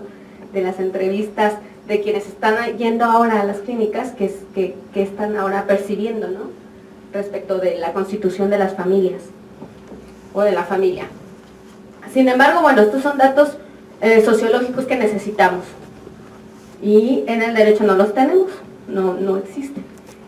¿Y cuál es la política atrás de esta sentencia de la Corte Interamericana para Protección de los Derechos Humanos y su impacto para México y para toda América Latina, donde precisamente se garantiza el acceso a las tecnologías de reproducción asistida a un grupo de parejas que precisamente se les fue privado la continuación de los procedimientos en Costa Rica? ¿Y qué sucede aquí? Que hemos tenido varios debates para precisamente saber qué es lo que sucedió en la Corte, y resulta que quien funda la Red Latinoamericana de Reproducción Asistida es el doctor Fernando Segers. Y ahora otra amiga es la que lidera esa red, también bióloga de reproducción y que tiene clínica de reproducción. El doctor Segers también tiene clínica de reproducción, chileno. Y pues que ellos quieren que esto siga avanzando, pero que reconocen que hay personas que no lo pueden pagar, entonces que lo pague el Estado. O sea, ya no es nada más en el mercado, sino decir, bueno, también nosotros tenemos una función social y entonces hay personas que no lo pueden pagar, ¿y qué vamos a hacer?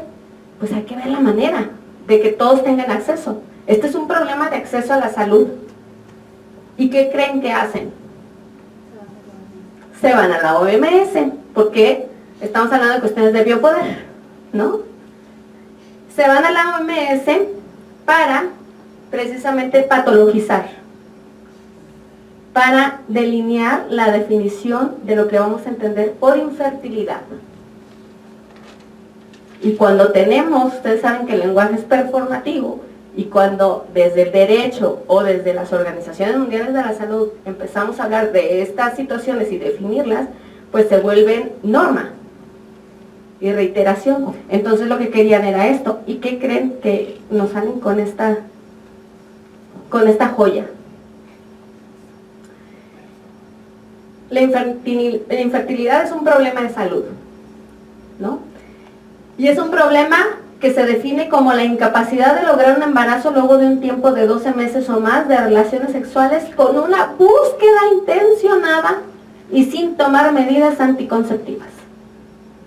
Por cierto, la otra presentación que tengo también me resulta muy interesante porque es la primera vez que estamos la doctora Sandra y yo exponiendo juntas, pero inicio hablando del control que hace el Estado de la natalidad, de la anticoncepción, y ahora el control que quiere hacer precisamente de la reproducción, porque que no haya regulación no significa que no haya una política de Estado.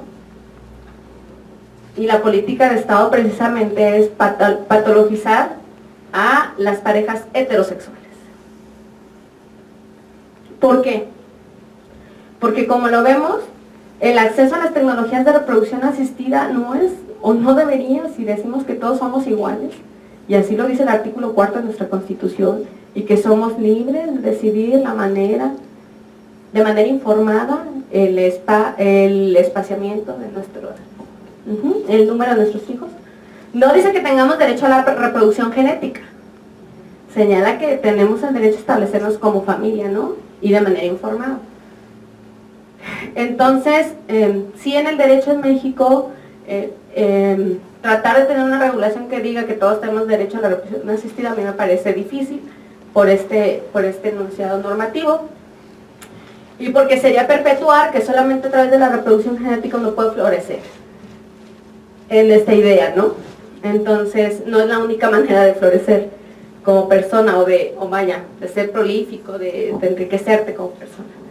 Pero sí hay un discurso atrás para decir que la única manera es la reproducción genética. Y entonces, en esta definición vemos que, bueno, ¿cómo aprueba una pareja que tiene 12 meses de relaciones sexuales con una búsqueda intencionada?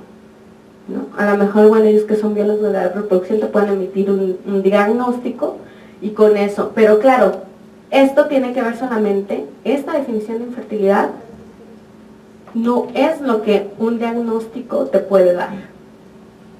Porque habemos mujeres que somos infértiles y nos podemos dar cuenta sin necesidad de estar buscando la reproducción. O puede haber hombres que claro que son infértiles porque van a necesitar a otra. O sea, el concepto de infertilidad se subsume solamente a la patologización de la imposibilidad de tener hijos con una pareja hombre-mujer. Y las tecnologías de reproducción asistida no son, ni iniciaron así, ni son así hoy en día. Entonces, esto fue una política, una acción por parte de los biólogos de la reproducción, dueños de clínicas de reproducción asistida. ¿Para qué? Para que el Estado garantizara el acceso a la salud, porque esto es un problema de salud. Entonces le tienes que demostrar al Estado que es un problema de salud para que te dé el acceso, te lo garantice de manera gratuita. Sin embargo, pues claro que es discriminador, en principio, porque solamente se refiere a las parejas del mismo sexo y porque sigue patologizando. Y también el doctor lo explica, hay parejas que son infértiles por el hecho de ser, porque no hay histocompatibilidad, o no sé cómo trasladarlo en términos de la biología de la reproducción, pero hay parejas que por sí solas no son infértiles, sino son infértiles cuando tratan de unir sus gametos. No hay compatibilidad. Y esto pues va más allá de esta definición de infertilidad, que nos proporcionan precisamente para que se lleve a la Corte Interamericana de los Derechos Humanos, donde el doctor Segers participó como perito experto. Y fíjense que ayer estuve en un foro de aquí de la UNAM, hablando de conflicto de interés, pero a nadie le gusta hablar de conflicto de interés. Díganme si esto no es conflicto de interés para participar como perito en un caso. Pero pocos, o sea, es lo que hace falta, ¿no? Como analizar de las políticas detrás, que no se trata tampoco de un acto bondadoso, sino se trata de crear un discurso a través del cual pues se beneficia no solamente a las parejas que consideran vulnerables porque no tienen tanto recurso, entonces que el Estado les pague, y insisto, las parejas heterosexuales, y perpetúa también la discriminación, perpetúa esta idea de que pues tenemos que las parejas que no son infértiles no son felices porque no tienen un estado de salud óptimo. Entonces esto es en detrimento de sus derechos. Y no creo que, bueno, no sé, tendríamos que averiguarlo. Pero bueno, esto sí lo quería decir como atrás, ¿no? ¿Cuál es la política para entender por qué se garantiza el acceso a las tecnologías de reproducción asistida? Se garantizan porque hay un problema de salud. Y tuvieron que reformar esta definición para poderlo ligar en 2010. En Costa Rica, precisamente, en 1995, el presidente de ese país emite un decreto para normar la fertilización in vitro. Les voy a dar, perdón, un poco de antecedente cómo surge este caso. Y transferencia de embriones. Allá lo que se quería es que hubiera acceso a las tecnologías precisamente para todas y para todos, pero bueno, lo pongo entre comillas porque son parejas heterosexuales. Y solo se permitía precisamente entre parejas casadas, Y precisamente este decreto decía que era el último medio técnico para conseguir el embarazo y que había una renuncia a la adopción, porque eso es importante también decir, como en la Constitución de la Familia, demostrar cuando se te viola un derecho que el Estado sí te permitió constituirte en familia, porque como en México no de la lectura que hacemos al artículo 4 constitucional, no existe un derecho a la reproducción genética, existe el derecho a fundar una familia. Y como en otros países se ha discutido también en Reino Unido, en el caso de Evans contra Reino Unido en 2008, el hecho de que el Estado tendría que demostrar que te ha negado el acceso a la adopción como un medio para formar una familia, porque nadie está obligado a ser padre o madre genéticamente vinculado. Y este es el caso cuando quieres que se te implante un embrión que ha sido fusionado con el esperma de alguien que ya no quiere ser papá con tu material genético, que ya no quiere estar vinculado, ¿no? Y es el caso que precisamente hay otras instituciones para constituirte en familia y también han dicho que no es un derecho la familia genéticamente vinculada. Entonces, acá también tendrían que demostrar en Costa Rica que había una renuncia a la adopción, porque esa es otra forma de constituirse en familia, y el último medio es demostrar que han hecho todo lo posible para constituirse y no han podido. Que son, pues, son cargas difíciles para las parejas heterosexuales, como lo demostró la doctora Chapa, ¿no? Toda la carga que existe, sobre todo para la mujer. Y aquí digo también que aplauda que se le haya dado acceso a las parejas en Costa Rica, el acceso a las tecnologías de reproducción asistida, no significa que no sea crítica con lo que sucede también en Costa Rica respecto a cómo están diseñadas en el discurso público el acceso a estas tecnologías y aferrarte a los genes como una única manera de reproducirte, que va en detrimento principalmente de la mujer, porque cuando hablo también esto, y tuve un ejemplo muy significativo en un taller, en una corte local de Guadalajara, que dice uno de los jueces asistentes, sí tiene razón, cuando llegan las parejas con el biólogo de la reproducción a decir que tienen precisamente este problema, que no pueden reproducirse, lo primero que hacen es estudiar a la mujer y perpetúan, o sea, es de inmediato. Y el juez dijo, es verdad, fíjese que cuando fuimos, mi mujer duró 1 año, fue terrible, y el que no producía gametos era yo. Mi producción era de mala calidad, también me tuve que someter a un tratamiento, ahora tengo dos hijas, pero esta perpetuación de una manera de violencia, ¿no? Sigue permeando en todas las clínicas en nuestro país. De inmediato es a la mujer a la que se le comienzan a hacer los estudios y no al hombre, ¿no? Y también precisamente pues estos medios técnicos para la revisión, hay que ver cómo son los protocolos, cómo es que llegan y precisamente hacen los estudios, pero para ambos, porque hay precisamente inequidad también por cómo se escriben los protocolos, centrándose en la incapacidad, que aparte el término infantilidad nos incapacita para conseguir un embarazo. ¿Qué sucede? Pues la discusión en Costa Rica no fue de estos problemas, sino fue por lo que nos comenzó diciendo la doctora Sandra, por considerar que existen personas desde que la fusión se lleva a cabo in vitro de los gametos. La sala costarricense decidió en el año 2000 que ese decreto era inválido, que ya no se debería de dar el acceso a las tecnologías de reproducción asistida en el sector público. ¿Por qué? Porque a partir de la fecundación, entendida la unión de gametos in vitro, había ya una persona. Entonces el embrión es sujeto de derechos y no un mero objeto para la sala costarricense. Además, la Convención Americana, comúnmente conocida como el Pacto de San José, Costa Rica, protege la vida desde la concepción en su artículo 4.1, entendiendo la concepción no en los términos como son, concepción es un término religioso, sino vinculando ese término religioso a un término biológico, a un término de fusión.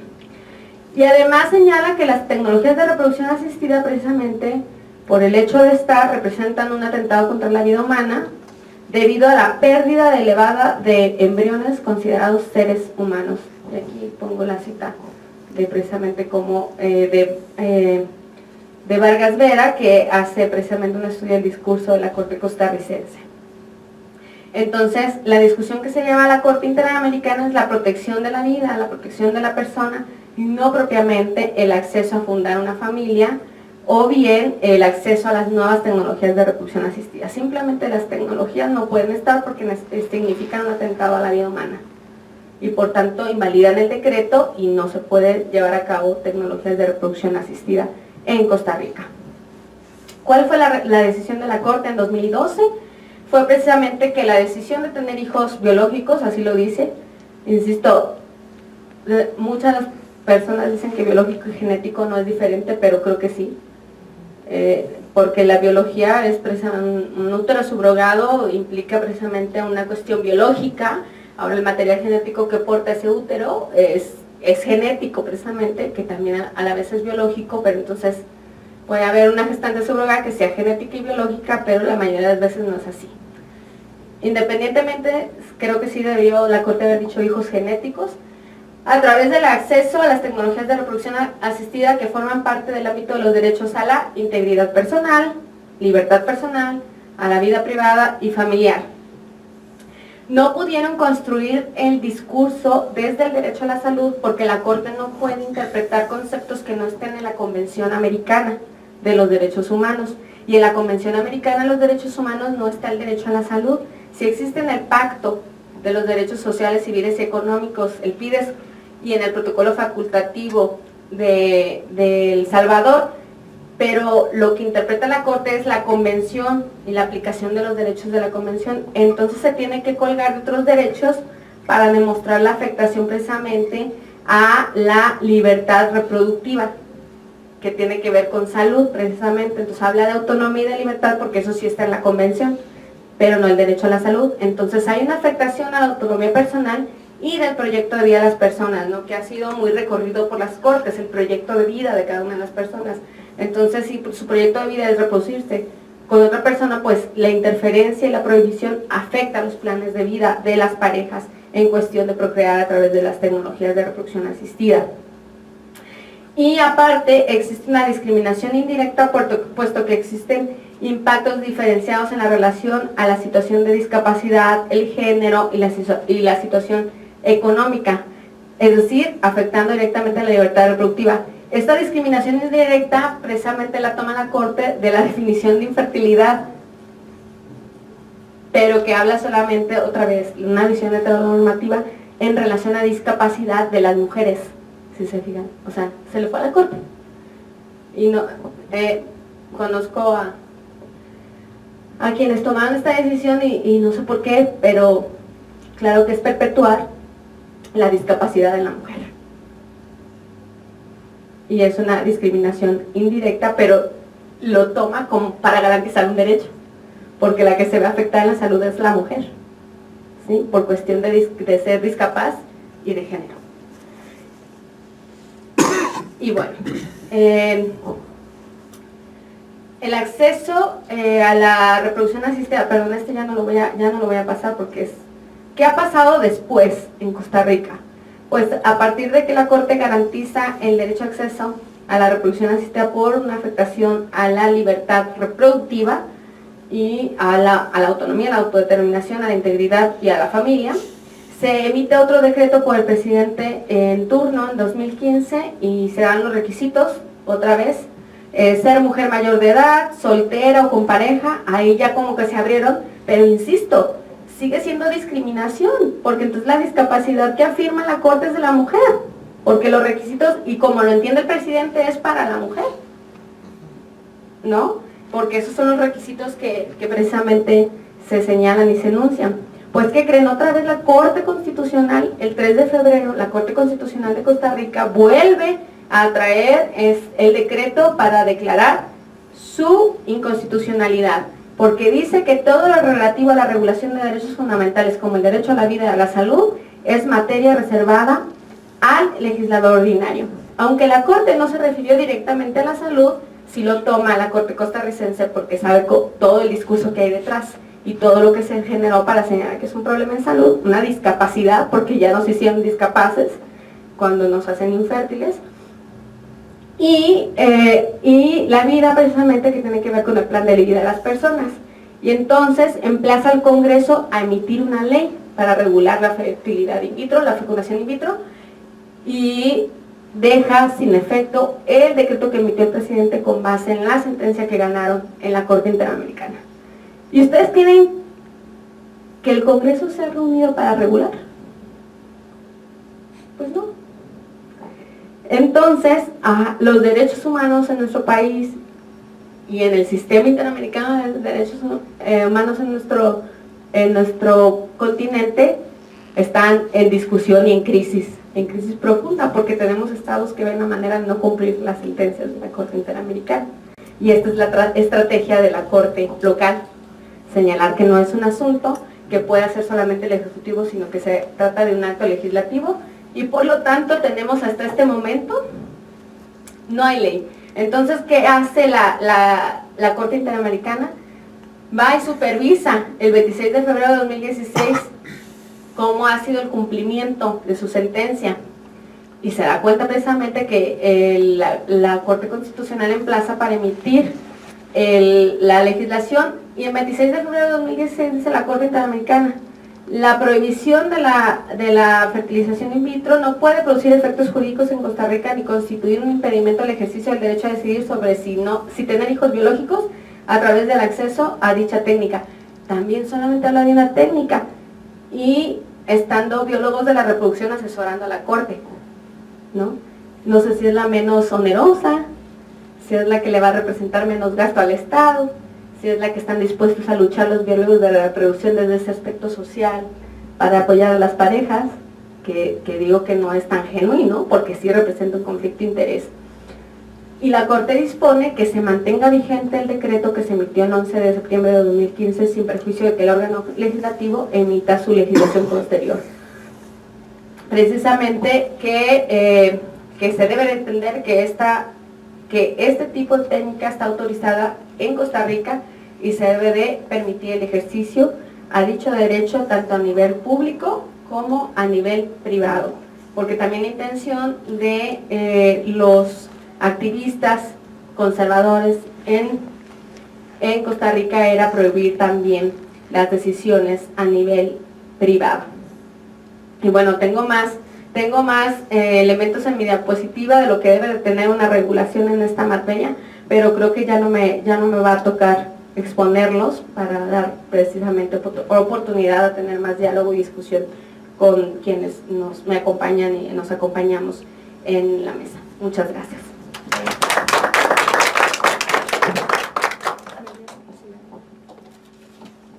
¿Quieres poder llevarte la...? ¿Habría alguna pregunta? Tenemos unos 10, 15 minutos porque nos cierran el espacio aquí, entonces tendríamos que dejarlo, pero damos paso a algunas preguntas. ¿Por allá? Sí, claro. Hola, buenas tardes. Quiero saber si la UNAM tiene una clínica o un laboratorio en donde se lleven a cabo técnicas de reproducción asistida. Así como para el público, o sea, como... Ajá, sí, bueno, como para el público, como para nada. Según yo, no. Yo no soy de la UNAM, entonces no sé, pero según yo, no. Pero la pregunta es muy interesante. ¿Por qué tendría que tener la UNAM? Perdón. Bien, sí. Se me ocurre por lo siguiente. Aquí en la Facultad de Psicología ofrecen servicios al público en general de atención psicológica, como sucede en odontología. En ese sentido, pensé que podía haber personas con escasos recursos o no sé, que pudieran dirigirse a la universidad para buscar ayuda. Claro. Y ahí puedes agregar también veterinaria. O sea, hay psicología, odontología y veterinaria que hacen estos servicios. Medicina, ¿no? Medicina no lo es. Psiquiatría. ¿Derecho? Yo no sé, pero ¿El derecho tiene clínica jurídica? Sí, en derecho también hay clínica jurídica de asesoría y de casos, sí, creo que también hay casos pro bono que lleva la clínica de la Facultad de Derecho. Pero tu pregunta es súper interesante porque a esto me refería con conflicto de interés de los biólogos de la reproducción y de cualquier cualquier persona que diga que esto es una función social, porque es que las tecnologías de reproducción asistida, desde lo que he leído y todo, son para la élite que puede pagarlas. Claro. Porque inclusive no relacioné otro amparo que se resolvió este año, que lo ganó Gire, acompañó a una mujer, que se le negó el acceso a la tecnología de reproducción asistida, que sí está disponible en pocos lugares del IMSS, del seguro del ISSSTE y de Pemex. O sea, Pemex no tienen criterios transparentes de quién accede a estas tecnologías que son de alto costo algunas veces. Y entonces tenemos en nuestro país un problema de priorización de los recursos en salud. Entonces, esto no entra en el catálogo de los servicios que se les da. Entonces, cuando lo hacen en el siglo XXI, o en la raza, lo hacen como parte de procedimientos experimentales, porque sí hay biólogos de la reproducción que están llevando a cabo sus investigaciones y todo, y sí tienen protocolos, ajá, pero el acceso a veces aquí, desafortunadamente en nuestro país, es para quien conoce y puede llegar. Y en Pemex es lo mismo, ¿no? Porque hay mujeres que son diagnosticadas y hombres que dicen, pues no lo cubre el Pemex, no lo cubre el IMSS, no lo cubre el ISSSTE, entonces no. Y esta mujer que llegó, le dijeron, ya tienes 36 años, ya no entras. Entonces resulta que, ¿por qué? ¿Bajo qué criterio? Lo que se precisamente discutió en la corte es bajo el amparo que promovieron, bajo qué criterio le dices que porque tiene 36 años. No, ya son embarazos de alto riesgo. O sea, no había criterio, el criterio de exclusión era discriminador. Y entonces por eso la corte le garantiza el acceso. Pero ¿sabes cuánta gente puede llegar a judicializar en nuestro país? O sea, puede llegar a tener la suerte de que Gire la escoja para llevar, y aparte de que es un asunto de brillar estrellita, pues no, muy pocas, y a lo mejor estaría bien que abogados lleven asuntos de esta naturaleza, porque es a favor de los derechos sociales, y podríamos ver la realización progresiva de los derechos sociales a través de litigios pro bono. Sin embargo, como te digo, el problema es de que estas áreas, que el bioderecho, pues a mí en derecho dicen que no soy abogada, porque hablo de cosas como de otro mundo, ¿no? Y realmente también hay esta visión de por qué vamos a llevar estos casos. O sea, no hay en derecho no hay un interés tan grande por estos temas, pero que son una oportunidad en cuanto a derechos sociales. Pero lo que dije también de la Corte Interamericana, sigue siendo el acceso a la salud que le va a costar al Estado. Y entonces debemos de ver que hay todavía personas que no llegan al INER y que se mueren de enfermedades respiratorias en nuestro país por no tener un buen tratamiento. Y entonces debemos de ver que son recursos que son limitados, que tenemos recursos en salud limitados y que va a ser también difícil en cuestión de distribución. Entonces sí lo veo como que claro, es que ¿por qué alguien sí tiene acceso y yo no? Y lo que está haciendo ahorita el sector público es no dar reglas claras de por qué uno sí y por qué no. Claro. Y eso lo podemos ganar si se lleva un juicio.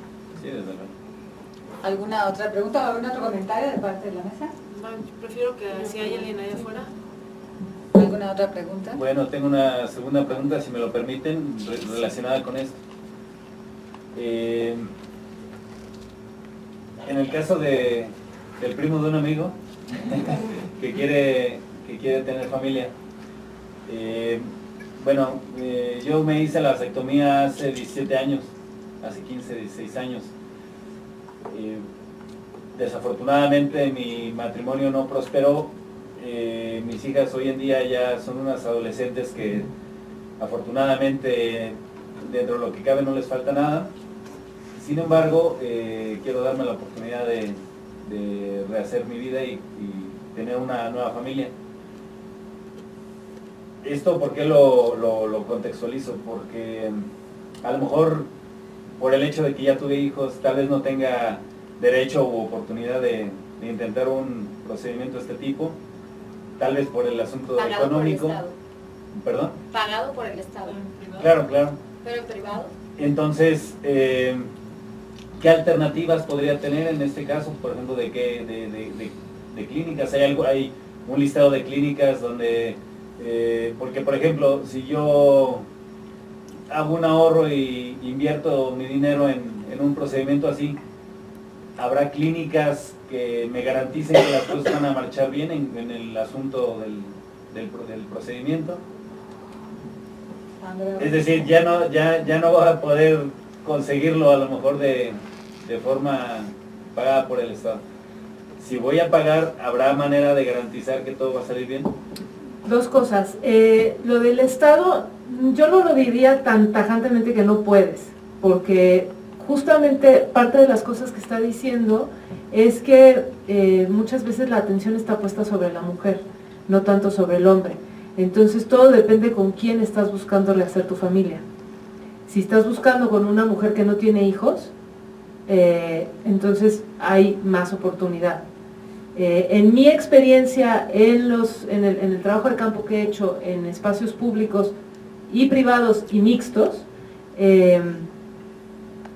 encuentras de todo. Entonces sí había hasta mujeres que sí tenían hijos de matrimonios previos y que querían ahora una, ¿no? Entonces esto yo no lo vería nunca como un absoluto no ni un absoluto sí en ese sentido, y tampoco en el sentido de que una clínica, sí, va a haber algunas clínicas que te van a discursivamente a lo mejor asegurar algo, pero en la biología, en la salud, en el cuerpo y en la vida, es imposible asegurar nada. Claro. Ni siquiera si te doy una aspirina cuando te duele la cabeza te puedo asegurar al 100% que se te va a quitar el dolor de cabeza, Eso es. ¿no? Entonces, buscar asegurar a un 100% esto se vuelve muy complicado. Claro. Ahora, ¿existen tratamientos para situaciones como la tuya? Sí, pero nadie te puede ni siquiera dar un porcentaje sin haber hecho antes un estudio profundo de ti, de la persona con la que busques tener un hijo. O sea, es mucho más complicado que esto, ¿no? Cuando en los medios aparecen estas promociones, que en realidad las clínicas que promocionan de esta manera es una, ¿no? Que también ha venido a manchar la imagen de todas las demás. Es una clínica que hace esta publicidad. Pero ni siquiera en corto te pueden decir, sí, claro que te lo aseguro, porque no se puede asegurar nada en la vida, nada en la biología. Claro, claro. Yo justamente quiero hacer un comentario hablando ahorita de la situación. Bueno, es obviamente respetable la decisión que quiera tomar cada uno. La pregunta sería, bueno, o sea, pues tampoco hay 100% de probabilidad. Creo que hay unas clínicas que te pueden dar como, o sea, un procedimiento, 2 procedimientos, también depende de la técnica, si es de baja o de alta complejidad. Pero aquí la pregunta que yo haría, y tú estás en todo tu derecho de responderla o no, es ¿por qué no donador? ¿No? Justamente hablando de lo que está diciendo las investigaciones. Claro. ¿Por qué la necesidad de este vínculo? O sea, que sean mis hijos y tú tienes la posibilidad de tener un vínculo de paternidad social. Que es a veces, y también la investigación es mucho más importante que la genética. Y lo vemos uno platica precisamente las investigaciones que hay en cuanto al cuidado de las personas mayores, a veces se da mayormente por los hijos que fueron adoptados, que se quedan al final de las vidas. Y entonces, o sea, hay un libro muy bonito, El gen egoísta, que te recomiendo leer.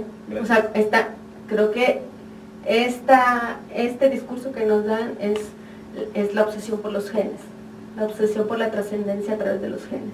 Claro. Y creo que hay muchas maneras de trascender. Sí, claro. ¿Alguna otra pregunta? Bueno, yo en cuanto a técnicas de reproducción asistida me encuentro interesada en particular en la maternidad subrogada. Bueno, yo estoy estudiando las 2 carreras, Derecho y Psicología, estoy haciendo mi tesis de Derecho y la estoy haciendo precisamente en materia de maternidad subrogada. Mi intención es legislar en el Distrito Federal. Ahora, tengo algunas dudas en cuanto a, por ejemplo, las legislaciones que ahorita he revisado, que está Tabasco y Sinaloa, hacen un requisito de que la madre subrogante debe tener una edad de entre 25 y 35 años y que la madre contratante, como la llaman, debe tener mínimo 28 y máximo 38 años. En este caso, ¿podemos hablar entonces de que se le está discriminando también, como lo que mencionaba? O sea, porque también menciona eso, forzosamente debe de ser que la madre no pueda, o sea, tenga una esterilidad completa, o sea, que no pueda, que su útero no sea viable para gestar un producto. Entonces, en primera eso, se puede manejar como discriminación el hecho de que forzosamente tengas que comprobar que no puedes hacerlo, y dos, la edad tanto de la subrogante como de la contratante. Es también un tipo de discriminación. O sea, Sí. Bueno, Porque, ¿quién no dijo? De quien acaba de ser precisamente por gestación. Sí, 66 años. Lo que llaman cuando señalan estos argumentos de la edad, te lo digo, porque de verdad hay una carga súper fuerte para discapacitarnos a las mujeres, ¿no? Ya está, lo que escuchas, ya estás en edad de riesgo, ¿no? O sea, y hay una convicción de médicas y médicos en pensar que después de los 36 hay un riesgo. Tiene un nombre incluso cuando ya tienes 40. Añosa. Paciente añosa. Llegas si eres ya paciente añoso. Y hay niñas de 16 años que tienen riesgo y las obligan a llevar a buen término un embarazo. Hay mujeres que pueden tener embarazos de riesgo todo el tiempo que los tengan, independientemente de la edad, y claro que es discriminatorio, porque ese patrón no aplica para todas, ni tampoco para la que decide prestar su vientre.